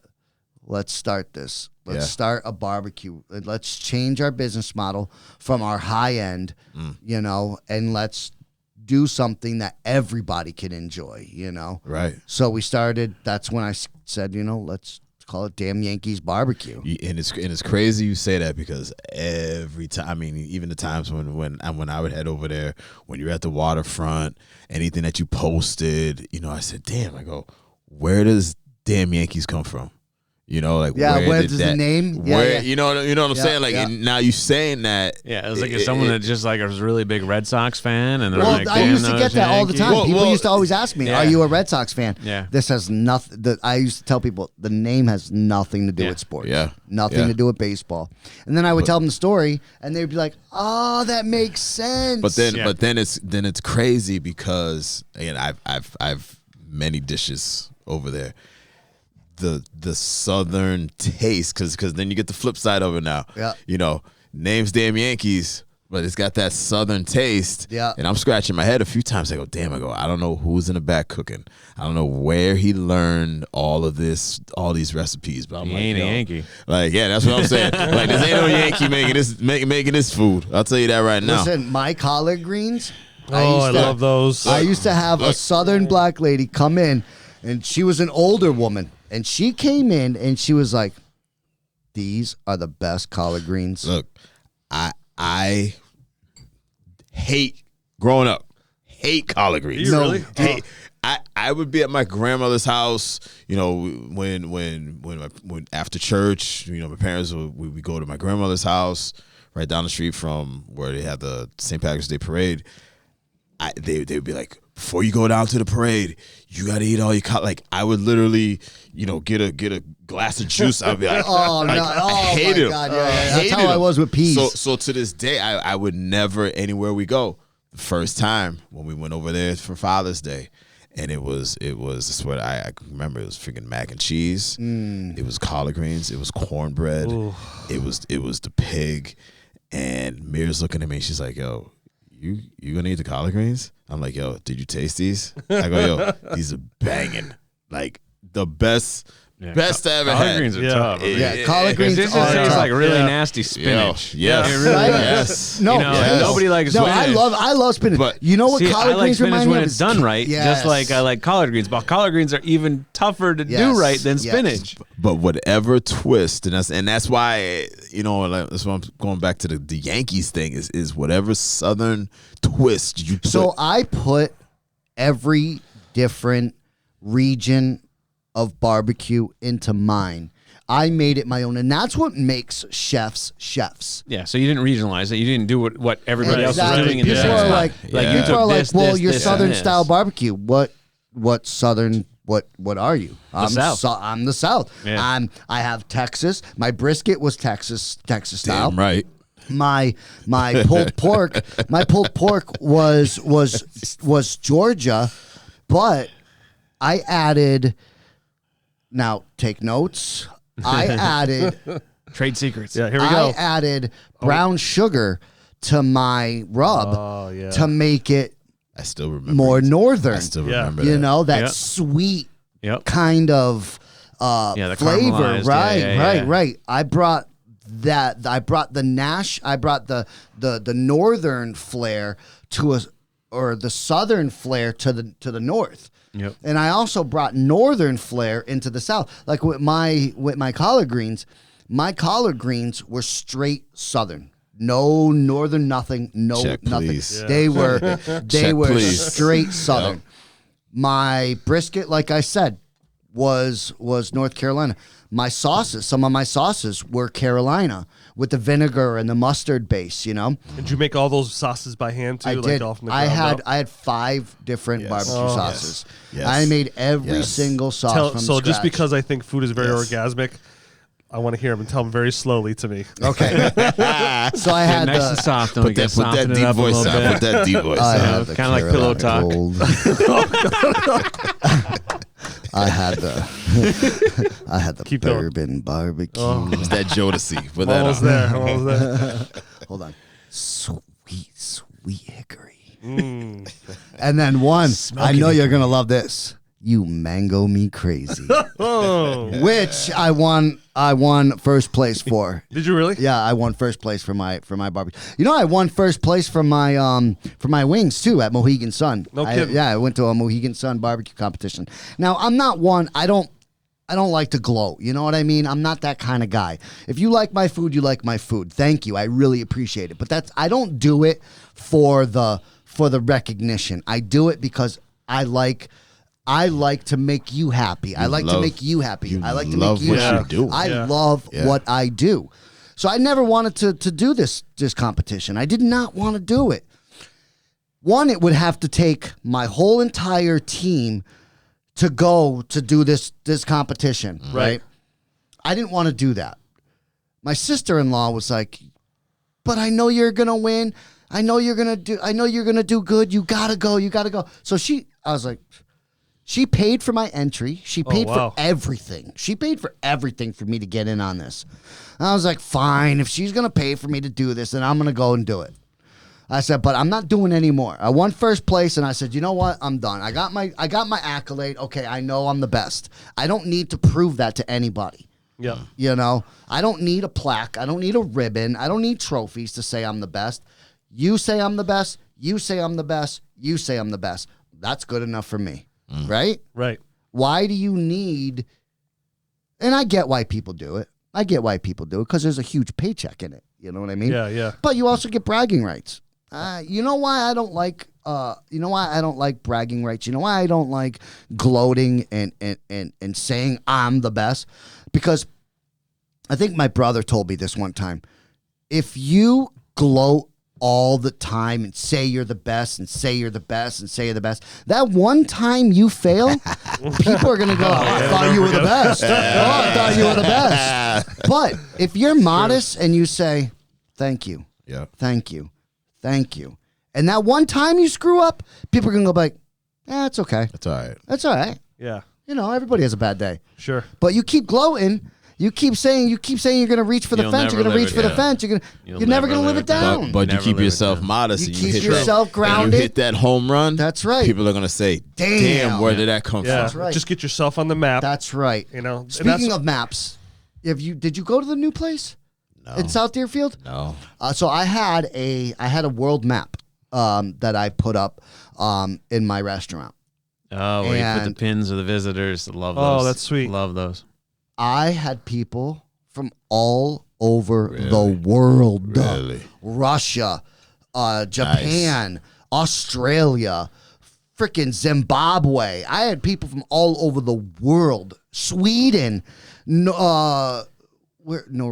Norway. Norway. Up near Sweden, I had people coming from all over the world coming to me and saying, do you want to know what struck me the most, to the heart, made me feel so proud of what I did, was people from Texas and North Carolina coming to my place and saying, dude, if you were in Texas right now, you'd be a millionaire. Yeah. It's a big deal. That is it's huge. a big deal. Yeah. I mean, you're talking about somebody states from where people line up at 5 in the morning to get barbecue at 7 in the morning. I had truckers coming by because where we were in South Deerfield, we were on a major truck route. I had truckers coming by and saying, waiting outside. I'd get there, 12 o'clock at night. I'd start my smokers. 6 o'clock in the morning, I'd see a truck pull up, a couple trucks pull up. And at 10 o'clock, they would get out of their cab and they would come and they would, like, man, this is the best barbecue. Yeah. My God. And then they'd come, they'd eat, and then they'd come back and get another plate so they could go on the road. Yeah. Mm-hmm. That says, there's a lot of love that goes into that food, man. Like I my parents lived in South Carolina for years. Until my dad passed, and I remember going down there, and the food. So Southern hospitality is nothing like it is up here, man. Nothing. Oh my God, yeah, nothing. When I would tell my father's friends that I was coming down, now they throw a party. So every time we went down there, his friend would throw this party, invite a bunch of people, and it was so much food, and so like the most odd food that we don't have up here typically, and the amount of work that went into having that party just for us. Like I was on some red carpet or something. You know, and I remember just sitting down and having this big plate of food saying, you guys can forget about me for the next hour. I'm going to be right here. I'm going to need a couple minutes or 30. Have you ever had crawfish boils? No, I've never had one yet. Yes, sir. Were you at the waterfront when I did the crawfish boils? Yes, oh my God. Yes. Speaking of Wayne, so you had the place at the Yeah, he was like you were the official kitchen at the waterfront when Donnie took it over, right? Yes. So that's where I used to always hit Father's Day specials. Oh my any God, kind of Father's Day. specials. Oh, you were always there for the prime rib special too. Oh my ribs. God, I made a smoked prime rib. Now I love prime rib, and I don't knock smoked Bernie's. prime rib. Listen, anybody out there that wants to take this, any restaurant out there that wants to take this, call me, PM me. I will show you. I will explain don't how sell to do your it. secrets, No, dude. listen. Hold your cards close. I am not one to keep my secrets in. Only on certain things I will. Like my collard green recipe, you ain't getting that. But smoked prime rib, anybody could do it. It's just how you do it. Now, I love Bernie's prime rib. Yeah. I love PJ's when PJ Scott's was in Bernie's town. prime rib is just I loved their brunch prime on rib. Sundays. Yeah. prime rib is- I used to work there. I know. That was like my second restaurant job. Yeah. Was PJ Scott? PJ Scott's. Yep. Yeah, I remember Yep. we used to go in on Sundays for the brunch and everything, Yep. because I lived by the Cumberland Farms, that Yes. apartment complex Yep. right there. Me and Justin's mom. So we used to go there all the time. That was like a hop, skip, and a jump for us. And that's where we used to see you guys all the time. Yep. I love prime rib. And I love when people do prime rib. I don't knock prime rib. Yeah. I don't knock any restaurant that wants to do their thing. But you've never had prime rib until you've had it smoked. I haven't had smoked prime rib. Oh. And like, I've never had that. I pass My on prime God. rib. So go and buy 99% of the time, but I would order a smoked prime I would rib. say just like a little roast. Go to Arnold's and shout out to Arnold's, Jeff at Arnold's. He's a good dude. Yeah, he is. Yeah, Arnold's. So isn't Larry. Larry and so Jeff. Larry's the one that Yeah. used to help Yep. me with when Yep. Samson was on his raw diet. Yep. That's when I met Larry for Top the first time. notch, those Yeah, guys. yeah. Those guys Every bit took of care them. of me Yeah. from the time I started Yeah. my business. Every you know. single employee Yeah. in there, Yeah. I mean, you don't get customer service like that. good people there. Yep. I remember one day, Larry, I thought he was, for whatever reason, he thought I was stealing. Because you were. Well, no. Yeah, I mean, other than the fact that I was, I mean, my you know, he jacket didn't was- give me my free cheese doodles. My jacket was what the filled. hell? Sorry, Because it was a raw diet. cut that out again. Oh, that's staying in. I think I just dribbled on my beard. I would have to wait like all the livers and the gizzards and all that stuff because I would grind that up for my dog. And so one day he walks by me and I'm just putting it in there and I'm waiting for the guy to come back. So in the meantime, I'm going around checking out other things, but I need it in such bulk. And he walks up to me one day and he's like, "What are you doing?" And I'm like, "My dog's on a raw diet." He's like, "Oh, you got a dog?"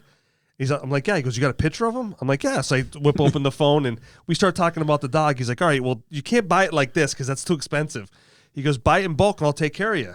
Oh, look at that. So- See, that's how Larry Yep. and Jeff are. That's how Arnold's is. Yeah. Yep. Yeah. So that's They're always willing to help Those you guys out. are amazing. Yeah, Like, they are. I mean, I started making my own kielbasa. Like I got it in my mind I want to make my own kielbasa, and I went there like this random list of shit. You know, none of it like so. I need like just pork fat. Not something they normally put on the shelf, but they're trimming pork all day. Right. So like I had to wait. You know, I'm sitting there waiting for the pork fat, and I was waiting for a little while. Cheers. And then like another guy comes along. He's like, "You need some help?" I'm like, "I'm waiting for some pork fat." He goes back and checks, and like something went wrong with the order. Next thing you know, like every 30 seconds, someone's coming out and Yeah, they're the like, customer "Listen, service we're really is sorry great. about the wait. You know that your order got Those guys are it got on missed." top. Yeah. And like Yep, it was like between the guys who were actually doing the butchering and the guys who were like taking orders. Like, Well, there's so many people. in yeah, there, like you know every what I mean? minute, like everybody knew about my pork fat order. I needed a pound of pork Yeah. fat. Like I wasn't doing like this crazy thing. Like I just needed to wait for them to be trimming some pork so they could trim me some pork fat.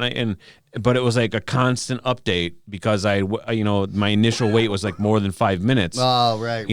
Yeah. And they're like, "Oh, I'm so sorry, it got missed. You know, they're working on it right now." And I mean, every time you go in there, just fantastic. And their prices are, it's a whole other the thing. prices are Yeah, reasonable. They yeah. really are. Especially Even during COVID, when we were having a hard time trying to find food, those guys were just so nice. You'd walk in and they would tell you like, hey, we're going to have this out here at a certain time. So if you need this, just let us know. Yep. You know, and the customer service is just top notch. That's why he's been in business for so long. Oh my God, yeah. And you know what's great too about Larry and Jeff is whenever I was doing a fundraiser for veterans or for the or for cancer research, he was always willing to help me out. Rich, I'll give you 5 cases of burgers for 3 for the price of 3. He would always help me out. So so Arnold's, check Arnold's out, everybody. Yep, absolutely. But no, go to Arnold's, pick up a fucking little roast, Make sure it's prime rib though. Make sure it's a prime rib. Yep. And don't when you go to Arnold's, you can ask them to cut it up. Yeah. You can get like a 15 pounder. Don't get anything less than 15. Like 10 pounds is okay because what happens is it shrinks. Gotcha. And you have a smoker outside, right? Yep. Is it offset smoker or is it a cabinet smoker? Cabinet. It's a cabinet smoker. So you're going to want to put that right in the middle of like where the heat, not too high, not too low. You want to put it right in the middle. Yep. And you want to keep your heat either towards the front or back or to the sides. You don't ever want to keep it directly underneath. So that's where it is, underneath. Right. So you season it, and the secret to the seasoning is salt, salt, pepper, onion, garlic. That's it. Really? Salt, pepper, onion, Now, what about the new thing I'm seeing with mayonnaise now? Don't. You can leave. Say that. No barbecue for you. No barbecue. Say that to a real cook.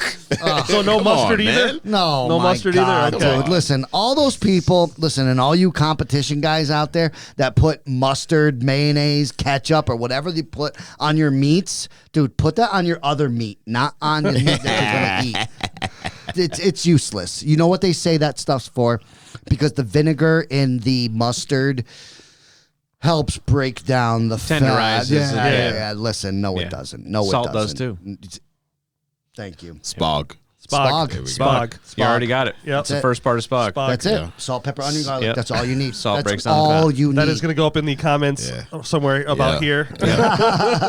Spog. So yeah, and start your fire. Make sure your smoker, and I think what a lot of people do is they make the mistake of getting the fire hot, and then once it, like right when it gets up to temperature, they put the meat on. No. That is the first mistake of barbecue. Got to bring her down. You got to let her simmer, let her stay. So you get that temperature up, wait an hour, and keep that temperature for an hour. That's how you know you're going to get it. That's how you know you're going to get a consistent temperature the whole cook time. And what are you looking for? Like 250? 275 for prime rib. For a prime rib, okay. For prime rib, yeah. 250, 225 for ribs.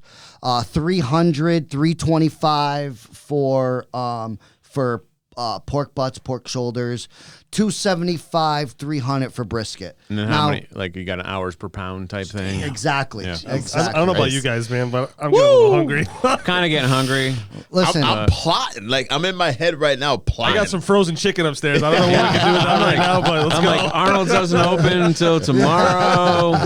Big Y's open. Let's go. I'm like, I got a Harvard Yale game in November. I'm thinking about. I'm like, yo, come on, man. Damn. listen, I would love. I think once the summer kicks off and we get back to some kind of normalcy, I'm gonna do a Facebook friend invite only. So if we're not friends, friend request me. Okay? I'll find you. I'm gonna do a friend Facebook friend invite only.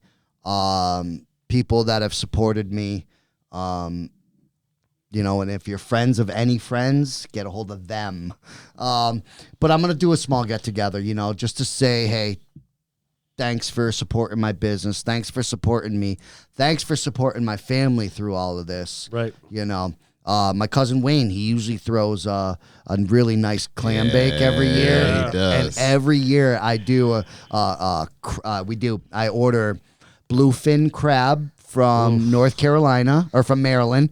I order a couple bushels of crawfish from Louisiana, I order lobsters. I get clams and steamers. Chorizo from Fall River. God, that's good. Oh man, and corn from what's that one in Chicopee? McKinstry's. McKinstry. Oh, nothing beats Oh, that. best man. corn Best sweet around. corn Oh ever. my Yeah. God, yes. Yeah. And they've always taken care of me Yep. too. Yeah. They've always taken care of me. Anytime I've done any kind of clam bake or anything for vegetables and stuff like that, they've always taken care of me. Buy local. Their corn is Yeah. probably the best corn. Their sweet corn, amazing. without a doubt. Without a I doubt. mean, New England as a whole, Right. excels. And But I don't know if it's the McKinstry, soil, though? but that strain Yeah. that they have, and that shit sells out. It does. Instantly. Yes. You got to be Yes. there. My brother, he buys it several bushels at a time towards the end of the season, Yeah. and then he parboils it and And shaves freezes it it. and freezes Yep. it and uses it as his Oh, corn wow. until next season. Yes. No kidding. Yeah. So, Rich, I'll tell you what. Taking Thinking ahead. notes. I will, Taking freaking I will notes. I'll make a podcast declaration here for you, okay? Because I never got a chance to try your barbecue. Okay. I missed it at the waterfront, and I missed it when you were in South Deerfield. So one of the things that I do is, my family owns a screen print embroidery business. Okay. So if you start doing like a catering type backyard barbecue, on the books or off the books type thing, I will do your uniforms for you and your crew for free. Get the fudge out of Okay. here. That's awesome, man. And then if you want to do like a fundraiser type thing, like I'm going to sell, whether it's under the Damn Yankees name or under another name because you have to reinvent or whatever that is.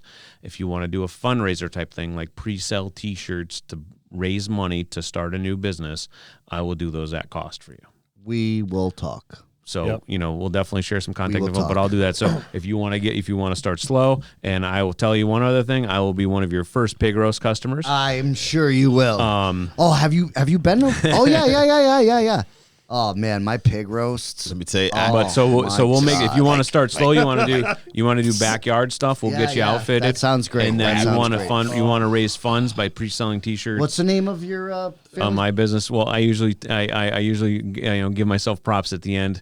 But IQ Inc. We're right in Chicopee. So Okay, good. Yep. So everybody listening, gotta It'll be popped up. It'll give be IQ popped up. Inc. Some props. So, what was your favorite thing to barbecue? Brisket, man. Yeah. Brisket.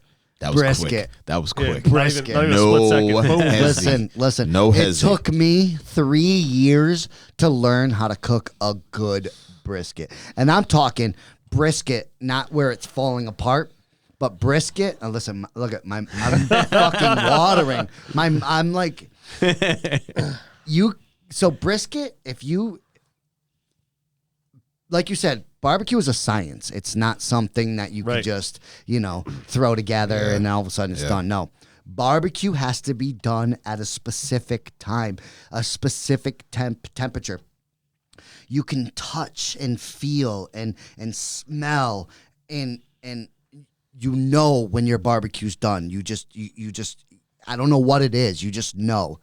It took me 3 years to get that brisket perfected. Not only my brisket, but my rubs. I mean, you could ask my kids. They've eaten some was gonna really say bad barbecue. I've spent hundreds and I spent years figuring out my rubs. I have 5 rubs that I have, and they're all award-winning rubs. My rubs, I created from trial and error. Too much cayenne. Ooh, my daughter would be like, ooh, too much salt, too much garlic. And it took me probably 5 years to perfect my brisket rub. Yeah. And that's a totally different flavor profile than my butt rub. Right. My butt rub, like I said, had that brown sugar. Had that sweet flavor to it. a lot of baby oil on the butt rub. Yeah.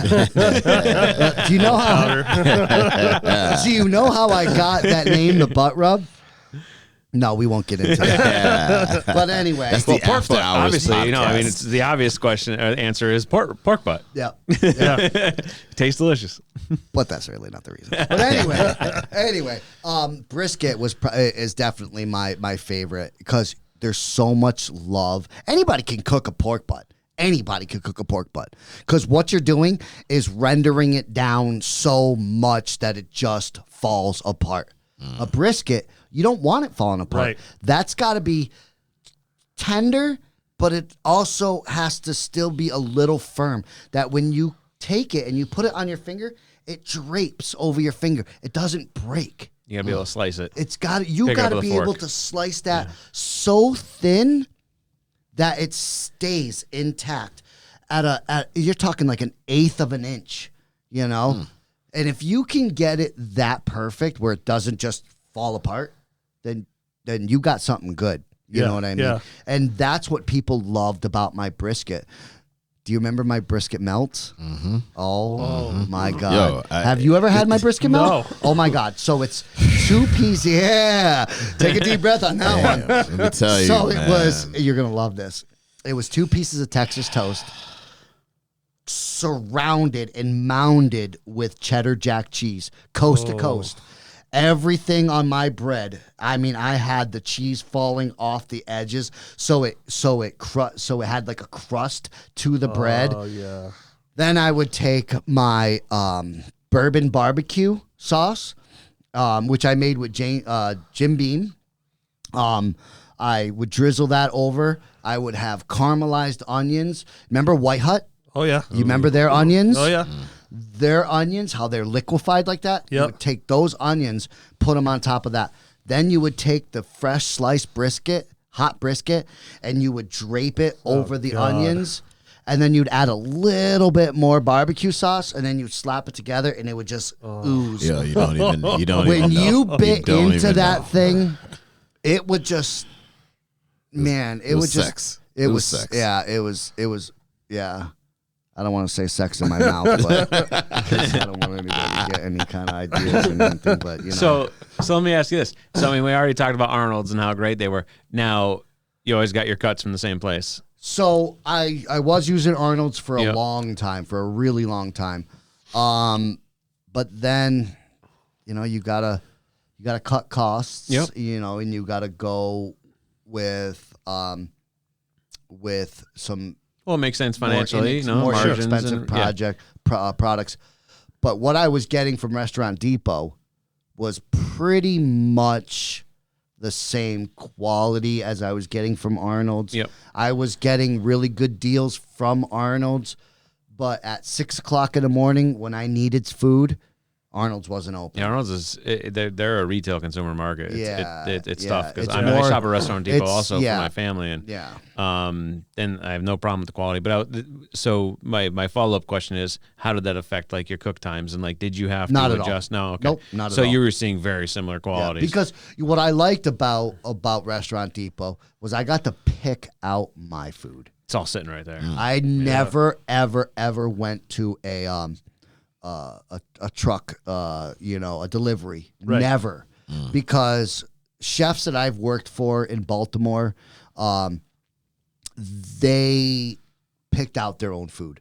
I went with chefs and watched them pick out fruits and vegetables, and that's how I learned to shop. Right. And I teach my my kids how to shop. Like when you go to pick a tomato, you just don't pick a tomato and put it in your bag and no, you look at that tomato, you feel that tomato, you touch that tomato, you smell that tomato, you know, you touch your food. That's how you Goes know back you to that get intimacy. Yes, You know, yes, it really is. man. Listen, Yeah. cooking is an art. I could draw a stick figure. That's about it. But cooking is a different art. Like Yeah. music is an art. Right. You know. Well, I mean, you were describing that sandwich, and I was like, Mona Lisa, who? Oh yeah. I mean, God. and I never had it, but Listen, I miss cooking so much, and talking about it like this makes me miss it even more. And maybe eventually I'll get back to it. I'd love to, don't get me wrong. But right now, I think what I really need to do is just focus on Oh hell yeah. Focus Hell on yeah. me. On you. focus. On you. But guys, I'm 50 fucking years old now. You know what I mean? This is where it gets depressing. Yeah. I'm 50 years old. I reached my goal. I didn't fail, right? Right. Right? I Yeah. didn't No, I fail, didn't fail. because I was having bike nights, Jeep nights, and everything like that. Like I was ready to explode. Shit. We were nominated top 10 best barbecue. Right. And I've only been in the business for 3 years.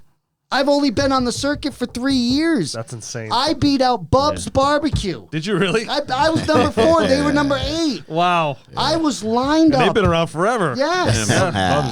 Yeah, and I've been on the scene for 3 years. And I got number 4 best barbecue in Massachusetts. That's pretty fucking good. Hell Yeah. You know what I mean? Like, I made a name for myself. I did that. Sure. You know? Well, that stages you for a hell of a comeback. Yeah. So tell us more about your that's- menu. What if I went there? What can I see on your menu? Oh, man. Everything was from scratch. My mac and cheese. I made my cheese sauce, 5 cheese. I made my cheese sauce from scratch every day. Oh my Everything, and trust me, I think most of the times I went over there on a Sunday. It was literally, I mean, rest in peace to my grandparents, but it was just like a Sunday dinner. It was just like if you watch the movie Soul Food. Yes, yes. Like Rich was in the back cooking. That's what it. But everything was so good. Yeah. Everything was so good. And the kids loved it too. Yeah, my collard greens weren't like, I'm not going to name any names, but there was my competition that would buy canned collard greens, cut Shame. and Shame. processed, and in a juice, in a brine. That's fucking disgusting. Like, what are you doing? Like, spend a little bit of money here on the food and stop And collard spending greens money. ain't even a whole lot of money. Collard greens are cheap. That's what I'm saying. That's the most. That's the most basic. That's the most- most basic Yeah. head. I mean, honestly, that's why they're like a The traditional. most It ain't kale. expensive, the most expensive part in collard greens is the fucking bacon. Yeah. That's it. Yeah. Like we were talking the other night. I was talking to some friends, and I've had grits before, and grits is another one that's tough to get right. Or Yes, to get, I you know. can't do grits. Yeah. Yeah. I can't. That's one thing I can't Holla do. at your boy on that. Yeah. Yeah, all right. Well, So- you got the grits. so We're I've- coming over Sunday. Yeah. So I've had some bad grits and I've had some good grits. So me and 2 friends a couple years ago we're down in New York, and I'm at like this fancy brunch restaurant, and I'm looking at the menu and I'm like, oh, they got grits, and I know I don't like grits, but I'm surprised to see that like this restaurant had grits because it's not very popular, especially if you're a Yankee. Yeah. All right, yeah. and not a lot of people can do them right. No. So I didn't order them because I know I don't like them. I've had them. They've just been very pleased. I got to put a ton of hot sauce on that shit if I'm going to eat it right, Yep, Yep. A lot of So, butter. yeah, or a lot of butter. Yep. And both, actually.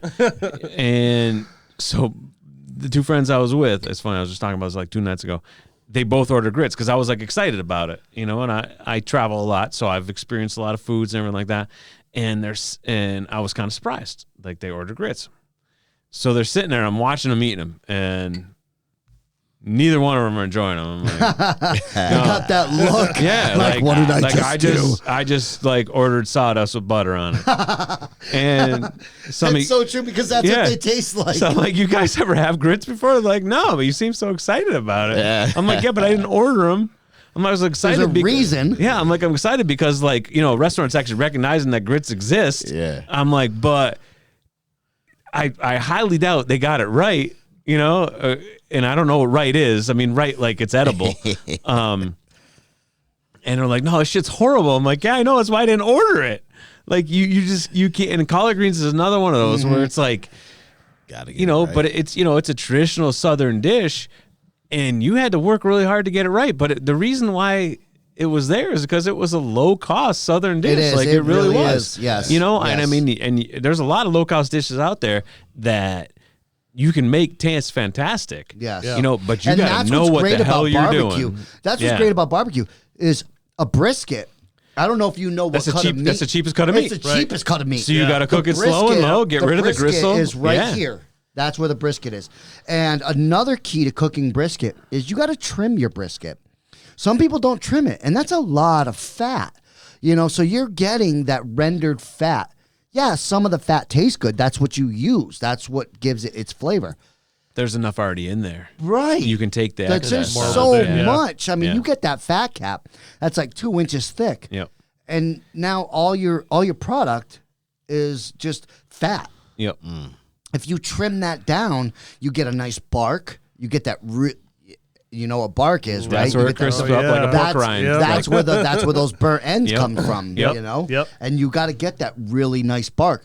But you can't do that, and then that with seals too the much. rest in. Yes. Yeah, so it you know, and I'm And not that's even why- a cook, but like I That's like why brisket food. is brisket should be done at a higher temperature because you want to crisp that outside. You want to seal. It's almost like braising, but Yes. it's fat. Yes. So yeah, you lean it out, you crisp it, and then it seals everything else that renders deeper in. Yes. And it stays juicy. It's, Yep. I watch a lot of chef shows. Yeah. So I'm a big person on sides, man. When I go to get barbecue, but I don't like cold sides. I want something a little bit warm. Okay. You know, so what are some of the things that you had on your menu that were for sides? My favorite was obviously the collard greens. Yep. But my mac and cheese was a number one because I made it nice and creamy, and I didn't make it like a lot of places you see that do mac and cheese. They do all this artisan cheese and shit like that. Just yellow American, yellow cheddar, provolone, mozzarella, Hey. Provolone, there it is. mozzarella, and parm, whole milk, mustard powder, onion powder, garlic powder, salt, and white pepper, not black. I love white pepper, yeah.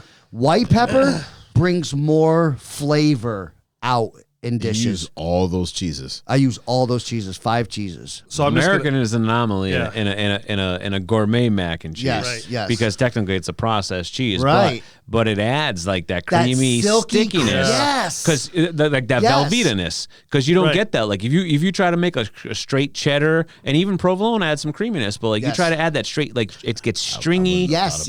And you get rid of that was creaminess. like- So that's actually that's genius. It's non-conventional for sure, because American cheese in the cheese world isn't really even a cheese by Yes. process. Yes. But it gets that like shells and cheese type Yep. thing that Americans love. you Yeah, know? and it's like, that yeah. silky, creamy, and Yeah. that's what I loved about my mac and cheese. Yeah. So I'm lactose intolerant, so that just meant I'm Yeah, gonna you're screwed. Oh, that I'm gonna get the shits. you got to take some Everybody else lactate in or here is something. drooling. Yeah. Jeff's all like, I still eat it though. Like I'm like, Dude, I this love is gonna that. suck in about 20 minutes. Yeah, maybe on the toilet. I love that processed / like cheddar cheese. I never. It's got to the cheddar cheese though. It's got to Yeah. be sharp yellow. Yep. It can't and the be- Parmesan adds to that too. right? Because Yeah. that Parmesan, that stinky cheese, that Yep. Parmesan gives it Yep. that the sharpness. the sharpness along with the extra cheddar. Yeah, the sharpness. extra right, sharpness. Right. But I love that the because I've mozzarella always and done the provolone give it the bind. Yeah. I've always done it one way or the other. I've gone heavy on cheddar or heavy on the process, but I've never kind of melded the two. And that's actually a fantastic idea and totally non-conventional. Like you either get like boxed Velveeta Yeah, in shells, yeah. or you Yeah. get like, artisan or, like Yeah, you you were get talking these about. Like, like Gruyere cheese and Yeah. like you're eating it going, this doesn't taste good. yeah, when melted, they lose their creaminess. Yeah. Like, those are ones you have to eat, kind of, either they're slightly warmed or room temperature where like it melts Yeah, in and you your notice mouth. a lot of mac and cheeses too. They're really oily. Right. Yep. You know, and a secret to my mac and cheese too is I never used a roux. Really? Yeah, I never use a roux in my mac and cheese. Because the flour helps absorb some of the greasiness, doesn't it? That's because I don't use any kind of butter or anything like that. Okay, yeah. So why? So you're not starting with the grease. So right to start the exactly, roux. Okay. Exactly. Yep. Mine is just milk.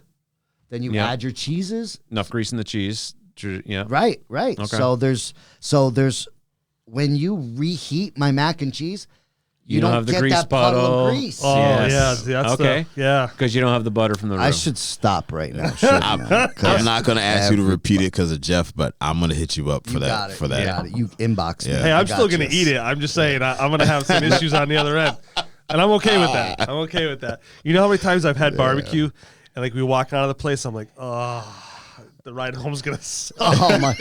Wait, how far are we? Is there a rest stop on the way? I'm on 91, Why are you, baby? Why are you doing 100? Just really want to go home and relax. I get off the Pike and I'm like, one more light, and it's all over, man. And you know when you get to that last light, it's like Oh my God! No, you know what the worst is when you really have to go to the bathroom, whether it be number The one or closer number you two. get to home. The closer you get to home, or even the closer you get to the toilet bowl, Wherever, you're like, yeah, wherever oh you- my God! And you're trying to wherever take that off your- end goal is, it's Can't Yeah. come off any Yeah, faster. can't come off any faster. You got One of it my covered. friends that I had in a podcast before, it's called proximity something or other. proximity anxiety. Yeah, so yeah. when you get, like for me, when I get on the Pike to come home, the minute I hit Worcester, It gets worse. Oh, it's like, yeah, it's like a light yes, switch, man. Yeah. Yes. I go right past the Polar plant. I go on the Pike, and the minute I emerge, I'm like, oh God. Yeah. Charleston rest stop. Here we go. Yeah. That's when the stopwatch starts. Yeah. Good old Charleston. And it's always Plaza. funny because you can see the other people who are racing in next to you. Yeah. It's like a horse race. And Yeah, who's who's going to get there faster? Yeah, yeah, And yeah. all of them got to go take a shit. Yeah. How did we go from delicious barbecue to taking a shit? This is how it Well, happens. yeah, man. it's- This is Well, how it I mean, goes on. lactose intolerance, and Yeah. I mean, It's who doesn't take a good freestyle, shit that's after it. some good barbecue? I mean, you might not want to associate the two, but No, definitely You not. know. It is what it is, man. yeah, So yeah, I mean, barbecue is just it's soul food, man. And Yeah. and It's if you look comfort at food, really. how barbecue got started, even that has a history in its own. Yes. And I think that's important to know that, especially with food. I love to know the history. I love to know how, people in some cultures eat everything from the ear to the tail. Yeah. You know what I mean? And I've been to some fantastic Puerto Rican pig roasts, and Oh, my nothing God, Nothing yeah. is left. goes to Nothing. waste. Nothing. And nothing goes to waste when they're like pulling you into the kitchen. They're like, "Hey, white boy, try this." And like they laugh when you try it, and because they love it, but they know if they tell you what it is, that you probably would scoff. And I'm like, no, I'll really eat anything. You can tell me. And then afterwards, I'm like, yeah, I still would have eaten it, but there's some other shit where I've left the kitchen and I don't even think they would have eaten it, and Yeah. But there's just certain, I mean, everyone can aspire to that. Like, you can do just about everything right. I mean, we talked about grits and collard greens. That's like the right way to do some stuff that is probably inedible otherwise. That's one thing I miss about my last job was the food, because I had accounts that were restaurants, or like when I did Holyoke, that was my favorite Friday. I would go down to place in Holyoke, and so this old woman never spoke to me, never said my name, nothing. Every Friday I would walk in, she would motion me behind this plexiglass. She had a plate of food for me every Friday. She took her hands and she put them against my cheeks and just tap me a little bit on the cheeks, and then smile at me, and then give me the food in a plastic bag. That's a speech. Yep. That's And then That's I it. would That's go it. out in the car and That's all you need. That's it. But then also too, like you said earlier, like That's a baptism, it's is what the, that is. It's the food. It's the food. Yeah. There's no Isn't discrimination. it awesome that It's- how food brings people together? Yes. Yeah. Well, and I mean, Like- you talked about like how much it means to you. I mean, so for that woman and for a lot of people that, are in that industry, like they put their soul in. Yeah, it. man. Like, Listen, like I you put took 3 years literally into blood, creating a sweat, and rub. tears into my so it's business. like when someone Absolutely. takes that, it's Absolutely. like, Yeah. Yeah. I mean, it took longer to develop than your children. Yeah. Yeah. Put that into perspective. Right. It's like I've been working on this forever, and now I finally found something that everybody likes, or I love it, and I'm happy you love it too. Right. You know? Right. But I mean, also that's to- an emotional thing. But also to the fact too, like she, you went there every week. She knows you were there every Friday, but she knows he's coming back. He's gonna come back. Yep. I'm gonna put together this masterpiece. Yeah. Do you know artwork I could tell for you him. right now what her thought process was. I want to make this guy happy. Yes. He comes into my place all the time. Yeah. I want to make him happy. I want to show him Yeah. what my love is. That's what she's telling you. And I used to always ask her son, I'm like, what is your mom never speaks to me? And I worked for that company for 13 years. And I'm telling you right now, she never said a word to me. I mean, that I can remember. But like I'm saying, it was like clockwork. And I said to him just before I left, it was like 2 weeks before I gave my 2-week notice. And I said to him, I have always wanted to ask you, but I didn't want to be disrespectful. But your mom hasn't really said 2 words to me the whole time. And she's like, she doesn't have to. Yeah, Right. I was just about to say that. What does she need to say to you? She said she gave you the love, right. and she gave you and she her speaks love through the food. She said. So he told me one day. So she was very religious, right? And she said that when I first came in the door one time, the first time ever, it was in the middle of summer. I'll never forget this. And I'm not in the best neighborhood either. And I got out of the car, and all these guys were outside. I'm like, oh shit, get my car stolen or something. And these guys like made a line for me and held the door open for me. I'm like, what? Because up the road, I used to hand out sodas all the time to all these guys on the side of, in front of these stores. And I had a cooler all the time, but it was a broken stuff, but they all appreciated that. And these guys of course they do. These guys would navigate to all these stores. And so they recognized me, and I didn't know that. So I get out of the car, and they literally make a line for me. That's they open awesome. up the door. That makes you feel good, right? It did. I felt like I was the king of Holyoke, man. I really did. Right. And the door opened up, and apparently the way the sun was coming in, when I opened the door, all this like light came in, and she said I looked like an angel. And that was that was she didn't know me. That was just the sun shining off your head. I actually had hair back then. It was flowing. He had the locks. So she said every from that day, that was like a sign for her to take care of me. And she always made sure. She always put like special things in there, like a little bag of chips or something. Always that's that little love. extra, like a little man. piece of candy Yeah. or something. And I felt guilty that I never paid for it. Like I always offered, but she was like, she always nope. And then I would go to the front, and he'd be like, "No, my mom says your money's no good here." Oh, wow. So I always try to take care of them, like especially when they bought stuff by the pallet. And it was such a connected network. Like I would go in there and make a deal. The next thing on my phone would ring from a number I'd never heard before. Hey, how's it going? I heard that you did business with my cousin. Can you come down like right now? Yeah, absolutely. Mm-hmm. And then I was known as the guy like that would show up in all these places that my predecessor never went. But these were great people. I mean, and I would look so Isn't forward. it funny how we look and perceive people in a certain way? Yeah. But then all of a sudden you're like, wow, humanity really is and I don't mean to sound sappy or anything like that, but in the times that we live in right now, we take so many different people, races, religions, whatever. We take that as like you're not as good as me, or I'm not as good as you, or you're not as good as them. And it's pretty sad right now in the way society is being run. And I don't mean to go off topic. No, this is perfect about. Perfect topic. But especially where we are right now as a society. I think if and I've said this before I got sick. If we could all just do one act of kindness a day, just one, this world would probably be so much better. Just take one fucking minute of your time a day and do something nice for somebody. Just somebody who I don't give a shit who it's for. You see a guy on the side of the road that needs a help walking across the street, stop your fucking car and give him a rough hand walking across the street. I met this guy. I was on my motorcycle the other day, and I was drinking a cup of coffee, and I met this 90-year-old man who he approached me. I thought he was approaching me for money, and instantly. And I'm not one to brag or anything like that. I'm no better than anybody, really. I don't think I am. But this guy, when he approached me, I was like, "Fuck's this guy coming to me for?" So instantly, I got that barrier. Like when somebody approaches you, you're like, "Oh, what do you need? What do you want?" Right. What do you want? Yeah, so I put up that wall. And that man just started talking to me like, "Hey, how you doing? Nice motorcycle. Hey," and then finally I let my barrier down, started talking to him some more. He was a 90-year-old man, veteran, Air Force, Korean War. Wow. This guy walks every single day. His name is Stashu. He's from East Hampton. They call him Steven, but he's Polish and he likes to be called Steven or Stanley is Stanley. Stanley was his name. Stanley was his name. Polish. Thank you. But I always thought Steven. Yeah, a lot of Polish people in East Hampton. Well, his name was Stashu, Stashu. and he likes being called Stashu. Yep.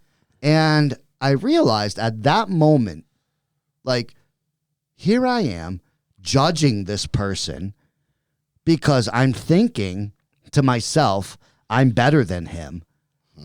And then once he started talking, I realized to myself, he's just a human being. He's just a man who's probably seen more shit than me, you, and you all put together. Yes. Yeah. Do you know what I'm saying? Yeah, but people, well, it's in our brains, I mean, you said like, you talked about not getting into that because of, and we said it's a good idea because it's kind of where we are right now. But, this is the most scary, this is the scariest part of all that. This is the best we've ever been, and it's still horrible. Yeah. How you figure it? Well, I don't understand that. So I got you. So from a racial divide, and an acceptance, and diversity mindset, our country is still in the best position yes, it's ever been. Yeah, the only reason that it's fragile to talk about, and it's because it's in the forefront and it's been talked about, and just because of technology and social media, it's talked about more than it ever was. So if you hear some kind of like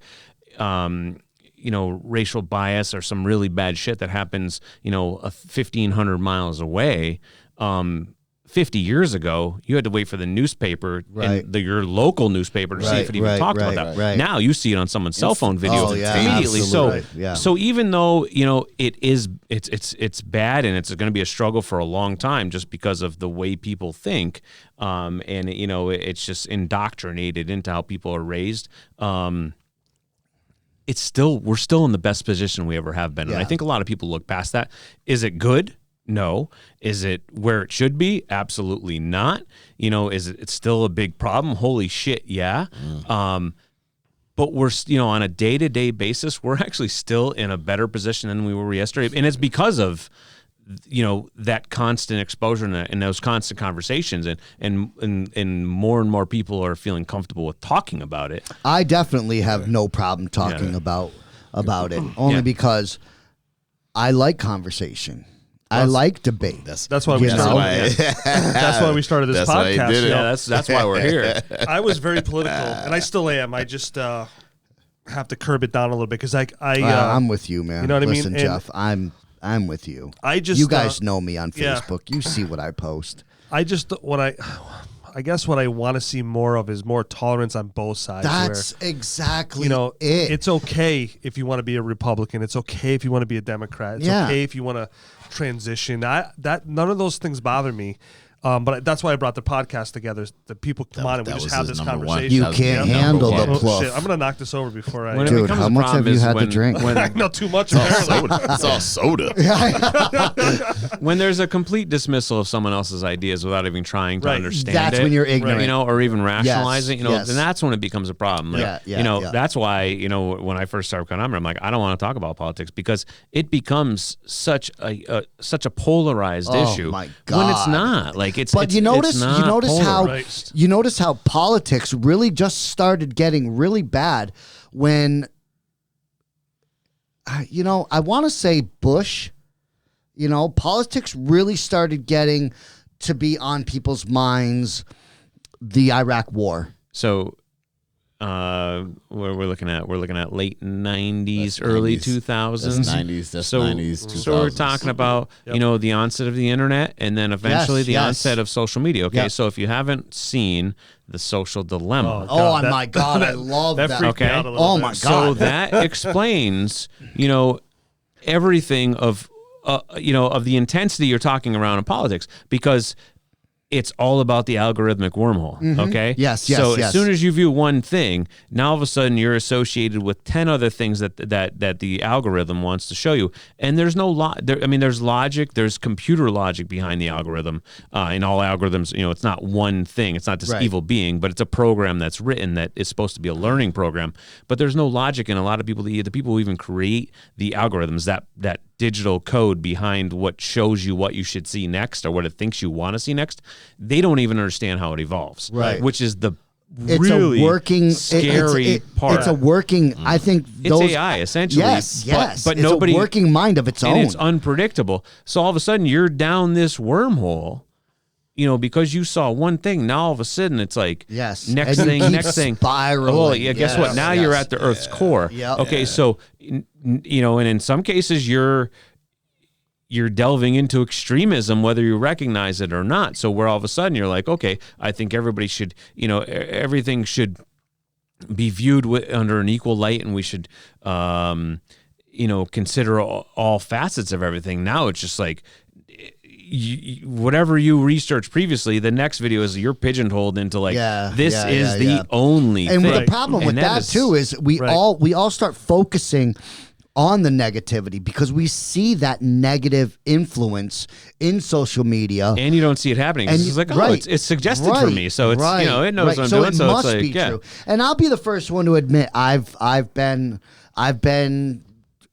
wrapped up in that whole thing. Like you go watch some kind of thing, or it's like, oh, I support this person or this view, and next thing you know, it's just like, I'm so pissed off about this. Like 45 minutes later, because you went down that wormhole. It's the same reason, not as dangerous as just like, oh, how do I fix my dishwasher? And if you stick on YouTube long enough, you're learning how to milk a giraffe. This is true. Well, because it was recommended because you wanted to know how to fix your dishwasher. So explain to me how that same algorithm, which is very similar, works in a political mindset. Right. Well, I think like that pigeonholing, that's where it becomes really crazy. That I can't stand that. Like if I have the right to believe certain things from certain things. Like I don't have to believe in the whole picture.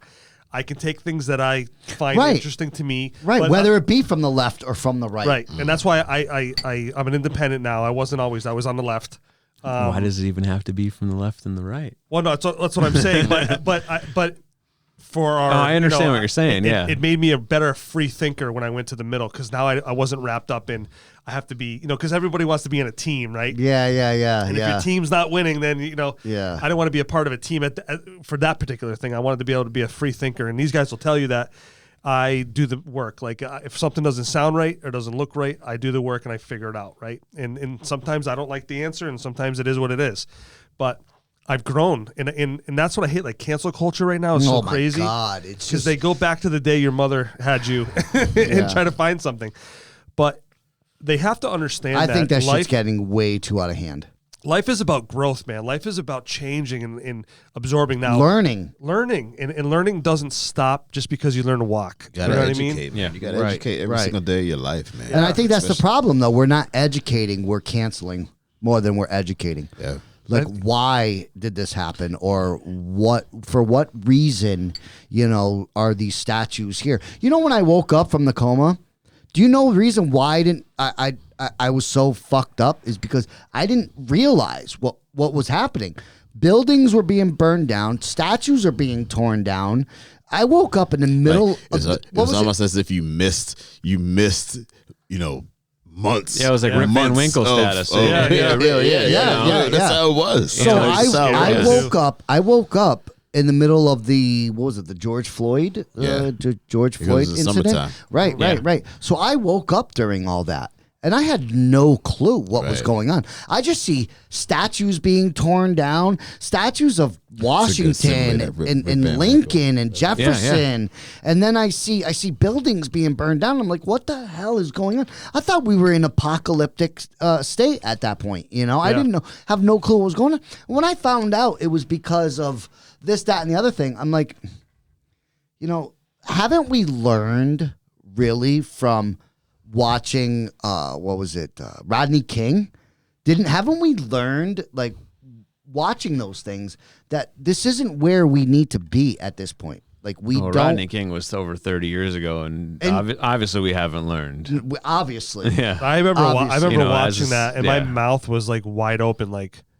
Oh my God, I just watched a documentary the other day about Rodney King, and I was like, oh my God. Like it was yesterday. Like no, and then back to, but it's still scary to think. We're still better off. Yeah. And it's still bad. Yeah. Like, we've gotten better. Now you only think exactly what you said earlier, how that whole, that's 90s. That's Bush. Think about Rodney King. All we saw was a few news clips. Social media hadn't started. We saw the LA riots following Rodney King, and that's it.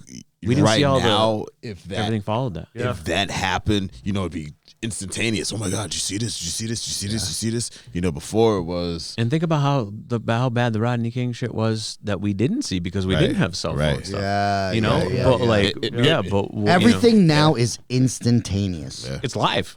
Yeah. It's live. Yeah. Yeah. You know, when it happens, you know, and I think it's, you know, hopefully slowly growing to an awakening because there's such great exposure and it's becoming, you know, it's still not right and there's still a lot of bad shit, you know, but I hope to believe, you know, that like this constant exposure, this constant talk, you know, and even some canceling, even though, you know, I kind of disagree. You know, you should learn from your past mistakes.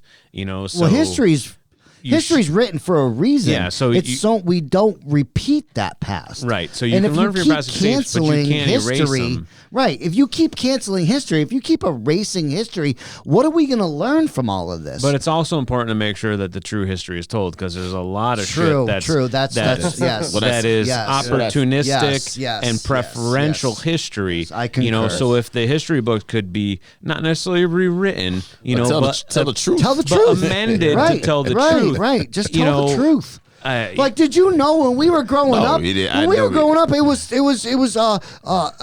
was Columbus. I know who you discovered guys. America. I was just gonna bring it up. Like, I didn't know about the whole smallpox thing, and like none you of that don't know stuff. that. And I remember the first day Yeah. I learned about that, and I was just like, "This can't be true because my history books in school don't show this." Right. And then when I started, because we didn't have the internet back then, even you know? Tesla and Edison. Hey, I had a Edison's still a hero. Yeah. Hey, guess where he got most of his ideas from? Yeah. I had a coach.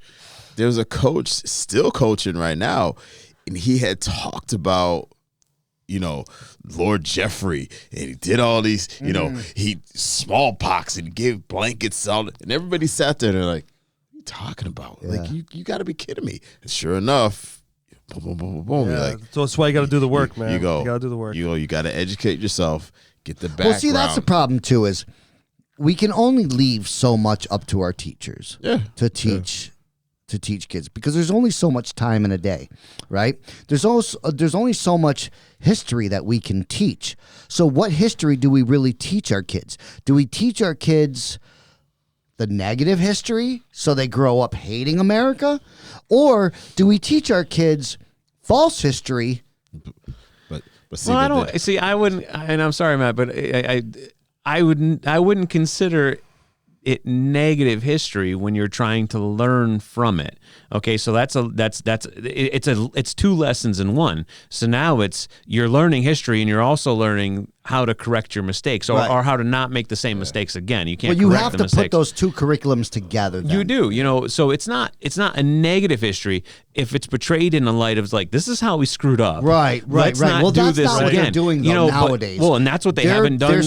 They're Entire career in school. That's what they didn't do. We grew up thinking everything was right. I mean, did they talk about slavery and how that was bad? Right. Sure. Well, now in some schools they're teaching how talk whites about smallpox and you know they were still Indians and they weren't Native Americans and we didn't steal this country from them and murder a whole bunch of tens of millions of them. That stuff. Well, when I found out it wasn't that stuff, talked about. Well, that's you know, right. so but can you learn from that? I mean, we can. There's no fixing that. You can never fix. You know, it's a whole nother thing. Yeah. Okay, but you know. Can you learn not to do that again? Absolutely. By talking about how bad it was the first time, but instead we pretended like it didn't happen. Right. Don't pretend it didn't happen. Yeah. Show the reasons why it happened. Why did this happen? What did we do wrong? Okay, so now we need to learn. I mean, hell, from the that. government acted like they didn't kill Martin Luther King. So right. Wasn't us. And that's the whole point of, and we've brought this up since day one, is you have these discussions, and when you get into these discussions, do your research. Have the backup. You know, understand what you're talking about. Right. You know, Yeah. again, if you listen to this today or whenever this airs, let's pretend I don't know what the hell I'm talking about, or you don't, and you don't, and research what we're talking about. Right. Just like You know? during 9/11, when after that happened, you know, everybody was confused about who was what and how things happened. Yeah. I was lucky enough where I worked with 99% of my customers were Middle Eastern. So I went to them and I said, guys, talk to me more about this. Yeah. And I was absolutely amazed how people like pull up a chair and we had the most amazing conversations, right? And, part of me hurt for them because a lot of these guys are just like us. They're raising a family. They're in our schools, Oh, they're human. They have the same fears as us, And then you hear the other side, trying to attack everybody, is putting everybody into a pigeonhole, And again, it's another part of my life where I was blessed to see the other side, and understand. But you also went and accepted that. Yeah. How many other people have said, right? Like you said, hey, let's sit down and talk about this. Yeah. How many other people have been or like, you wanted to know? They'd have been like, F you, freaking 9/11. Some people just don't want the dialogue. Some people don't want to talk about it because they feel that their opinion is the right opinion. Yep. And I sometimes believe that my opinion is the right opinion. Am I right? Fuck no. Only when it comes to barbecue. Only when it comes to barbecue. Yeah. I like you, man. I like you. Yep. Yeah, I remember when my wife first got hurt. It was like a week after. One of my drivers told one of my customers that she was hurt. And so my phone was ringing the whole day, and I didn't recognize the number. It was like New York number. And I'm like, I'm not answering. That's probably spam. It was at my work number, and that was back when like the spam first started coming out, and I'm just like, it was one call after another. But that day I walk in my customer's store and he just stops what he was doing. He comes up to me and he's like, I heard what happened to your wife. And I'm like, yeah, she's okay though. We're going to get through this. He walks back to the register. This is a true story. Opens up the register and just starts grabbing money out. Get the fuck out of here. Not even paying attention to what he was grabbing. And he put it in a bag and he hands it to me. And my buddy Ben, my buddy Ben I work with, he'll be able to tell you because I was on the phone with him. We were always on the phone together. We'd walk into stores together on the phone. And, he was going to give me all that money. And I can't tell you how much money was in that bag, but I watched him pull 20s and whatever was on it. His register was literally going to be empty to give to me. So when people say like, the Quran and all this other stuff, well, we can pick out a whole bunch of stuff out of my Bible that's just as bad. Yeah. But I can tell you that the people that really believed in their religion were hands down the most gentlest. When I say gentle, I can't even put a name on that. Like you'd have to see these people, how gentle they were. And for him to take all that money out of his till to hand it to me. But that was 13 years. Like when I'll bring up one other thing, when the food was getting scarce everywhere and nobody could find meat. I'm like, my God, yeah. I got to think outside the box and find where I can find food. So I went straight back to my stores in Holyoke. And I walked in my account that we told you about earlier. And the minute I hit the front door, he's like, oh, my God. He comes running out. He gives me a big hug. He's like, what's up? What are you doing here? I said, man, I can't find any food. And I'm going to be honest with you. I just thought of you to come here. And he's like, all right, grab a shopping cart. Let's go. We were in the back room with his butcher cutting up meat to give to me. And you know what he says to me afterwards? I had a pretty good decent amount of meat in there. He goes, if you can't afford to pay me when you get paid, or pay me when you can afford it. And I'm just like, I said, I can't do that. I got the money right now. And he's like, but I couldn't, I was just so thankful. And he goes, listen, man, you and I did business forever. He goes, I don't even know how long. I said, I do, 13 years. And he's like, wow, it's crazy that you remember that. He goes, but I remember you being a skinny guy when I met you. He's like, actually, no, you don't need this much food. Yeah. We're going back and forth. Yeah, we're gonna cut this back a little bit. But that's the kind of loyalty like I didn't know I had with him. I mean, I know we always had a great relationship, and I haven't worked for them in a number of years. But for me to go back in there, and he just has that. We just picked off where we left. We left. See, off. isn't it amazing how humanity can come together and help one another out, regardless of race, religion? See, the unnerving part is that there are some people that will never even open themselves up to experience like what you experienced.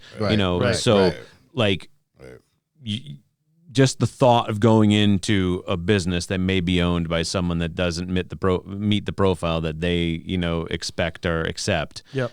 They'll never open their mind enough to even just experience where it's just a basic human interaction that you would get from anybody except for an asshole, regardless of what, race, creed, whatever label you want to put on it.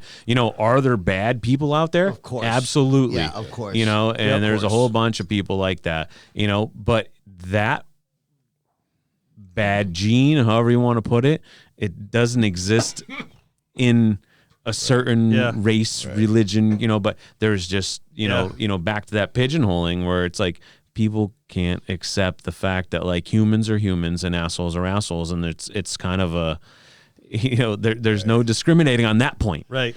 So it's going to take it's a long time before people can just be like, oh, you look like you look and you look like you look and, you're the same. You just happen to be an asshole, but it has nothing to do with how you look, not you, but, Nah, I think we know I love you. Sorry. And one of the funny things we talked about when we were doing all this was my first day I walked in there, he said to me, he goes, your predecessor never came in here ever. Right. And I'm like, and I apologize for that. I said, but, I'm not like him. I'll be here every week. He goes, well, you don't need to be here every week, but, be consistent, if anything. He goes, but I will tell you, if the red truck is outside, you are not coming in here. And I didn't know what that meant. Like, I thought he was up to something nefarious. Yeah. But it was just a test. So the red truck was always there. Right? And eventually I just said, you know what? I'm just going in. I got to go because the red truck's always there. I here. promised them I would be here, and the red truck is there. And I remember the first couple times I did that, he goes, yo, the red truck is here. You need to leave. Yeah. And I'm like, but I'm not. I remember I used to always say, you can't be scared. And he's like, the red truck is here. I'm like, all right, what time you want to see me back? And that was a test. So he knew that because his brother owned the red truck. I had no idea that his brother went and did whatever he was doing for the rest of the day so the truck would leave because he opened in the morning. So it was always there. Yeah. So I would come back at the end of the day. And then he would do my orders, but that was always a test. It's always a test to you to see if I was going to come back every time, like working his parameters, So it probably took me 6-7 months, maybe more, to work that in. But I wasn't scared, And quite frankly, I was just really the food was what drove me in first, And but I always grab something when I left, and I go out my car and eat. But it was for him to remember that, bring up those stories, and that was when. And then just to think that he was just going to let me walk out that door without paying for that stuff right then and there, if I had to, made that 13 years of working for that environment, which was, hostile work environment, not them, but what the job was doing. But I went home and I told my wife, I'm like, you're not going to believe what happened today. Yeah. And I don't. And how long ago was that? So that was last year that happened. Just when the pandemic, they started talking about the lockdown. It wasn't even your current job. Like you just knew that guy from your previous job, right? It was just, I just started thinking to myself, like, where can I go that everybody's not going? You know what I mean? Like, and he just, like, it was weird. He just popped in my head. He used to wear this big, thick gold chain with this huge cross on it, right? And it was, like, magnificent. And I just popped in my head. I said, I'm going to go there. And I literally got in the car and drove right over there. And there he was, still at the same spot when I first walked in. Yeah. And he's like, yo, and we talked for a few minutes, and he's like, what are you doing here? And I told him what was going on. He's like, all right, let's get in the back. And he started just barking orders to his meat cutter. And next thing you know, he's going out, bringing stuff back, asking me what I needed. And we called it a day, so it was pretty neat. Kind of makes you feel good, to know that people are always there for you. That's a feel-good story. Just something. So it's just some people are there for you, So like I said, if more people would just do one random act of kindness a day, I think we'd be a lot better. My favorite thing to do is I always pay for the car behind me at Dunkin' Donuts. Every time I go, it's religious. And I never forget. I'm going to Dunkin' Donuts right after you. That's what I'm saying. What time do you get up in the morning? Because I'm following you. I remember just a couple of weeks ago I did it, and the car behind me bought, like, I forget what it was. It was like 20-something bucks, Oh, my right? God. You're like, son of a bitch. And the girl says, are you sure you want to do that? I'm like, yeah. And she starts laughing. She goes, well, you're committed now because I got your card. She goes, it was 20-something bucks. I'm like, well, that's I don't do it to get to a certain dollar amount. I do it because, you do it to do it. Yeah. Right. It's human. It's your human. I remember the first time somebody bought me my coffee, I was like, I felt like so privileged. I was like, wow, this is awesome. So I ended up buying, because I didn't spend nothing. I would have spent money on my coffee, so I ended up spending money on the next person. Yeah. So it's like, what is that? Pay it forward, right? Yeah. Right? You know what the best place to do, I used to love to do it, was Cumberland Farms, because it's a buck of coffee, right? Yeah. So once a week, just like religiously, and I used to try to do it at a different Cumberland Farms, but $20, about 20 people's coffees. Yeah. I could touch 20 people's lives that day. And I knew, listen, at the end of the day, it wasn't about if I was going to get paid back or not. it was just, could you imagine that person walk up to the counter but it's just human. It's your human nature, man. Yeah. It's just it's how you are. It's how you are. It's who you are. It's what you do on a daily basis. You know what I'm saying? Like for you to do that, how many other people are doing that? That's what I'm saying. Right. That's exactly what I'm saying. You know, and it's not the fact that you're like, I'm doing it because they're not. No, it's you're doing it because that's you. Right. You know, you're not trying to prove a point. You're not trying to, what's going to boost my status today? I'm going to leave an extra $20. No, like that's you. You know what I'm saying? And imagine if, the next person did that. The next person did that. Right. You exactly. don't even know. You Yeah. don't even The trickle down know. effect. What is it called? I love that word, trickle down effect. Yeah. Here. Like you don't even know who the other 20 people are. Right. You could care. It don't matter. It don't matter. It don't matter. It could be. I mean, somebody could have had the freaking worst night, and then coming in and getting a coffee, or the worst day waking up. Imagine what's- somebody had just got off of work, right? Yeah. Had the shittiest day of their life, had the really worst day, and then all of a sudden Jeff comes around, Yeah, and they're like, buys them they're coffee. like, oh Do you shoot. know how good that person must feel? Yeah. You know what I mean? And And coffee that's- is something as simple as coffee, Yeah, but I'll tell you man. what. Again, Yeah. back to what you said earlier. Yeah. It's the simple. It's the those simple acts of things, kindness, man. Yep. and that's imagine the next person, the next person, the next person, the next person. Who does that? Yeah. And that's what it's about, man. It's damn. I don't know. It's crazy, right? If you think about it. It is. It really is. No, because Yeah. it's not that big. It's not that hard. It's not that hard. It's not that hard. It's not. And the thing is that you could care less who it is. Yep. It's not like you're like, hey, the next 20, down on their luck people get us. No, like be 20 you're like- random you're like, people, yo, man. 20 random people. It Yeah. could be some kid on his way to freaking school, or some freaking mom on their way to work. It don't Yeah. matter. We talk about being nice to people. Yeah. What a novel idea! Like it don't. Brilliant. matter. Brilliant. Wait, is that difficult? To some people, it really some is. people. To some people, Hey, it really hey, is, though. hey. Because you get those miserable fucks that just don't want to do Hey, anything. there's people I work with on a daily basis. They can't even say Say names. hello. Say names. I want to hear names. I'm not What does it rhyme with? No. Hey, those people watching know exactly who you are. I'll put it shit. that way. Ooh, he's calling him out. But isn't it amazing, like how a negative person will drain the life right out of you, man? Like Suck the life I have, out of so in my job now, I had to let go about 30 people, right? From what I you. do. Glad I don't work for you. Yeah. Well, I didn't. They didn't work for me directly, but I serviced them, but they were 30 negative people, and for the most part. But it's amazing how 30 negative people, or even a negative person, if you're around them any length of time, will just suck the battery juice Well, right out of that's you. like that. That's like that. Whatever, what they call them, the memes and all that stuff. Is you put that freaking bad piece of fruit next to the fruit, it's gonna freaking rot, and the next one's gonna rot, and it's gonna freaking rot everything that's there with it, and that's what it is. Yeah. It's crazy because I've been in similar situations, throughout my past retail lives, and I've let go. There's like it's like a paradigm shift. So you get into an area or a group or whatever it is, and it's in bad shape, and you can kind of survey the area and you see, the contractors and the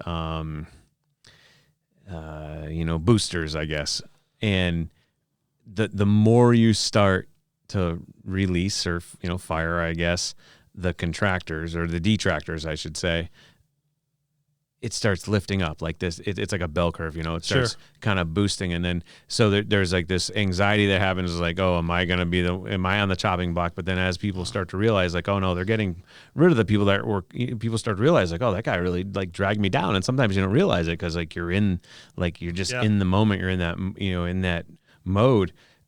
And then you just, it accelerates the team exponentially. All of a sudden it's just like, it's a gradual curve, and then it just shoots up. And I mean, there was a lot of success in past retail careers where it's like, you get into a location and you kind of cut the dead wood, so to speak.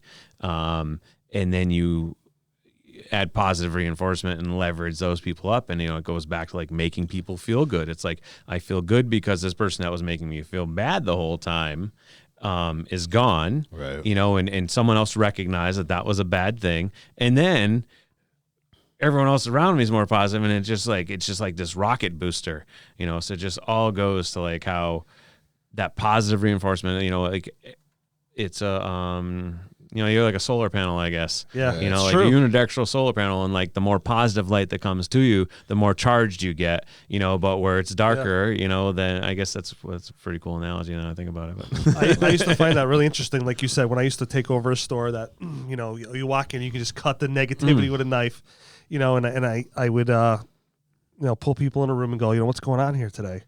Okay, all right, I get it.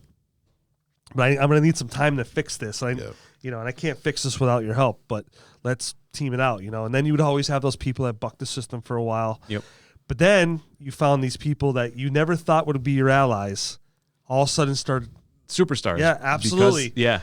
And that's because when you they know realized, you're doing the right thing. Yeah, those are the people that it was like, I'm not getting recognized. That I'm here every day on time, but they're 5 minutes late. We get treated the same. Right. Yeah. It's like those people where they're just kind of like, meh, but then they're like, oh, wait a minute. Like all the things that bugged me that like people weren't being held accountable for. Yeah. Love that. Yeah. Yeah. All right, guys. It's 2 hours and 41 minutes. Wow. Get out of here. Feels like an hour. This might be the longest one so far. And you can't even really cut anything out of that. Like, hey, he's here, so you know what I mean. It took me a little bit to get him here. So That's how it goes, man. Yeah, absolutely. So what did we learn here today? We learned that I'm lactose intolerant. Yeah. Yep. Yeah. We learned that you give kick-ass barbecue. Yeah. Yep. And I need that recipe to that mac and cheese with Mac the and 5 cheeses. And always shine a positive light. Absolutely. That's it. Yes. Yeah. So I think what I got out of this is, I don't know. I think people matter, man. People matter. Yeah. And can't take the little things just for granted, man. You really can't.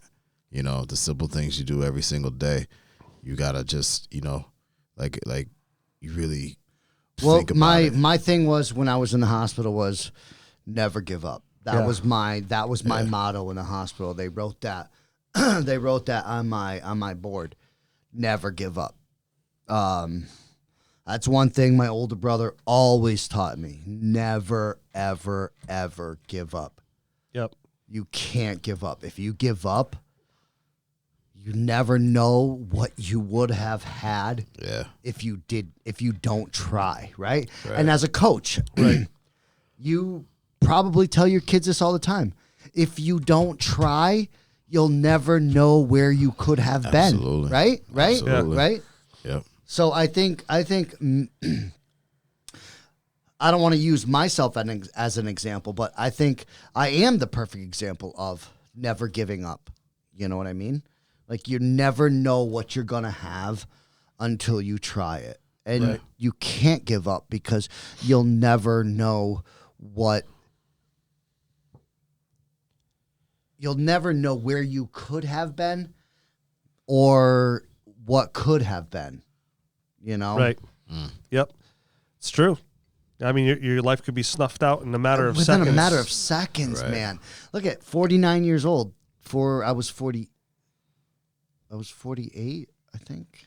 Let's call it mid-40s. I lost the whole fucking late 40s. Yeah. No, seriously. Like I look back and I look at it and I'm like, wait a minute. I lost. Wait, where was I? So this whole like 2019, 2020. I don't know where any of that is. I don't know where it started, where it ended, where it began again. I have no clue. Yeah. So that's another thing that I'm trying to come to terms with too. Is trying to focus on where I'm going now, and I think drive forward. We say that all the time, man. Drive forward. Yeah, forward progress. Yep. Absolutely. If there's nothing we can't learn from life, it's that you have to keep going forward. Yeah. You can't let little setbacks define who you are. You know, I told my kids this: you can make mistakes all you want. That's what's called living life. But if you keep repeating those mistakes, that's what's going to define you. Yeah. Yep. Who you are and what you're going to be is really on how you want to be, how you want to act, how you want to perceive life, how you want to go through life. You want to go through life being a miserable prick? Go ahead. Yeah. Be a miserable prick. But guess what? I'm not on your team. Yeah. You know? I want to make life better. I know now life is way too fucking short, man. Right. Life is way too short to be nickel and diming things, or taking things for granted, or taking people for granted. You know, we all have to go through our life, and it's really hard to try and teach kids this, because our kids don't listen to us, right? We didn't listen to our parents, right? When they said, I see the way my daughter looks at me. right. Right. They don't want to yeah. listen. But you know what? You're only trying to tell them things because you know what you've been through. Because you've already been. You know what you and I have been through growing up. Right. You know. That's why I was telling him, like, oh, I'm sorry, I act like I have 48 years experience in this. You know. Yeah. My dad, like, oh, you know, Right. like I only act like I've been doing it for a while. You were never young, old man. Yeah. You know what I hate? You'll never know what I'm going through. You don't know what I. Seriously, try and grow up in my era. Like, sit down. Yeah. Let me tell you a little Grab something. a beer. Let's talk. Yeah. I don't care if you're 14. Yeah, you got cyber bullies. I had real bullies. Yeah. No, dude, don't even talk to me about bullies, because I stuttered. I had glasses and I had braces. So you want to talk about getting bullied? Yeah, I probably would have bullied you. I'm not gonna lie. Right, look at me now. Look at me now. Look at 6 months ago, this was nothing. Yeah. Now look at me. Rah. He's like, look, I spent 3 months out of the gym. That's right. Nowhere near a gym. In bed. All right, Listen, Jeff. let's shut this thing down. This Let's old shut man's it got to down. go It's to gonna bed. get though. I could do this all night. Yeah. Jeff, thanks for having me on. I Got it, really man. appreciate it. It is literally an honor. And so I don't know if you know this, but your name has been brought up on this podcast how many times? Many times. I don't even know. Like, You said it on the first one. On the Talking first- about yeah. warrior mentality. Yep. And I think we did talk about him on the first. Yeah. So for you to be here today is an absolute honor. I'm so glad you just piled through that. You're here today. You're welcome anytime to come hang out with us. I would love to do this again. This is a lot of fun, man. This is a great time, man. This is what we, you know, This is good conversation, and this is the type of conversation I would love to be involved in. This is dialogue, man. This is what we all need, right? Dialogue. Talk whether every it be from a liberal, a conservative, Hold on. independent. Whoa. No. labeling me. I'm not labeling. I'm not labeling. He was actually labeled a serial killer in one of the. I can see that. Yeah. No, yeah, you should have seen me when I had the squirrels in my beard. Yeah. Okay. That one still No, makes but me laugh. what I'm saying is there's all different views at this table, right? There's we can admit that. Sure. I have totally different views than a lot of you guys, but we can all get together, right? And compile a bunch of different facts and things and talk about them and discuss them, and It's humanity. right? Bro, that's Yep. the fucking humanity. that's what I'm talking about. Yep. Like, why can't we all just sit around a table like this? I think this world needs more podcasts like this, right? There's a lot of them Right? out there. Not like this. Not like this. Not like this. Not like you Not can't like handle this. the proof. We're gonna need a bigger table. Hey, on that note, you can't handle the pluff.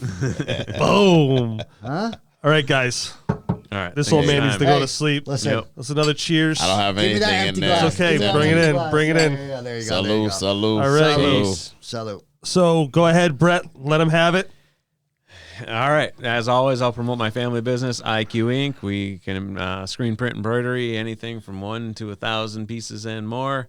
And also my son's business, the 19-year-old entrepreneur, Blue Bee Apparel. Yeah. Ooh boy. Ooh boy. See? He Yep, grinding. donates donates 10% of his profits to saving the bees via the Honeybee Conservancy. Get out of here. That is amazing. And he Good drops exclusive, limited edition apparel drops every few months. So check him out on TikTok and Instagram. Blue Bee Stickers Apparel. too.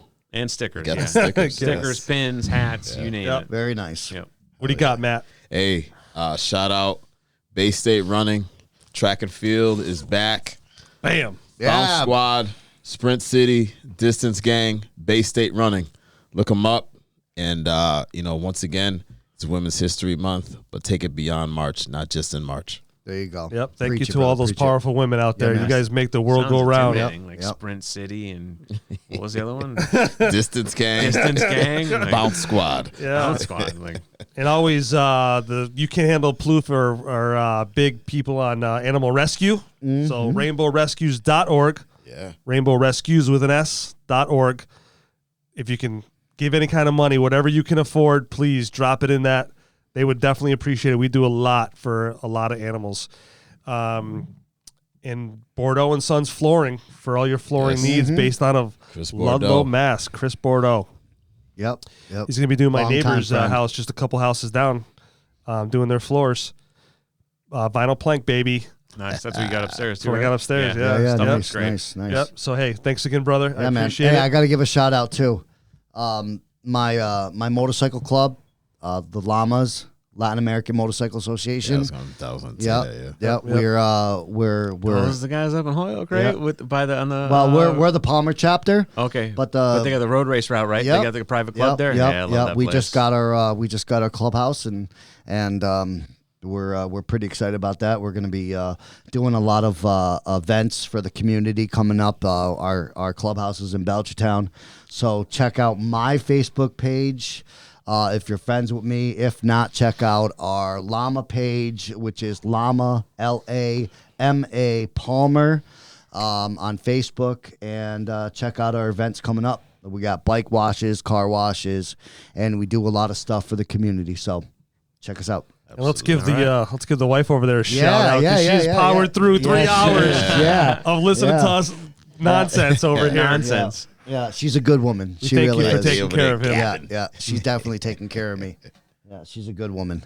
There you go. She didn't fall asleep. I was proud of her. A couple times I saw her nodding back at her. You know, like, oh, there she goes. yeah, And then yeah. she came right back. So we're proud of you. Well, she also came to be my driver because she heard that you were bringing some Jack Daniels and and she's like, let me just a make good idea. sure you're It's a okay. good idea. Yeah. She's a good woman. We're getting married, by the way. Are you really? Yeah. We just got engaged. Yeah. Oh my God! You heard it Congrats. first. Yeah. Congratulations. Hey. Yeah. We're hoping for next summer.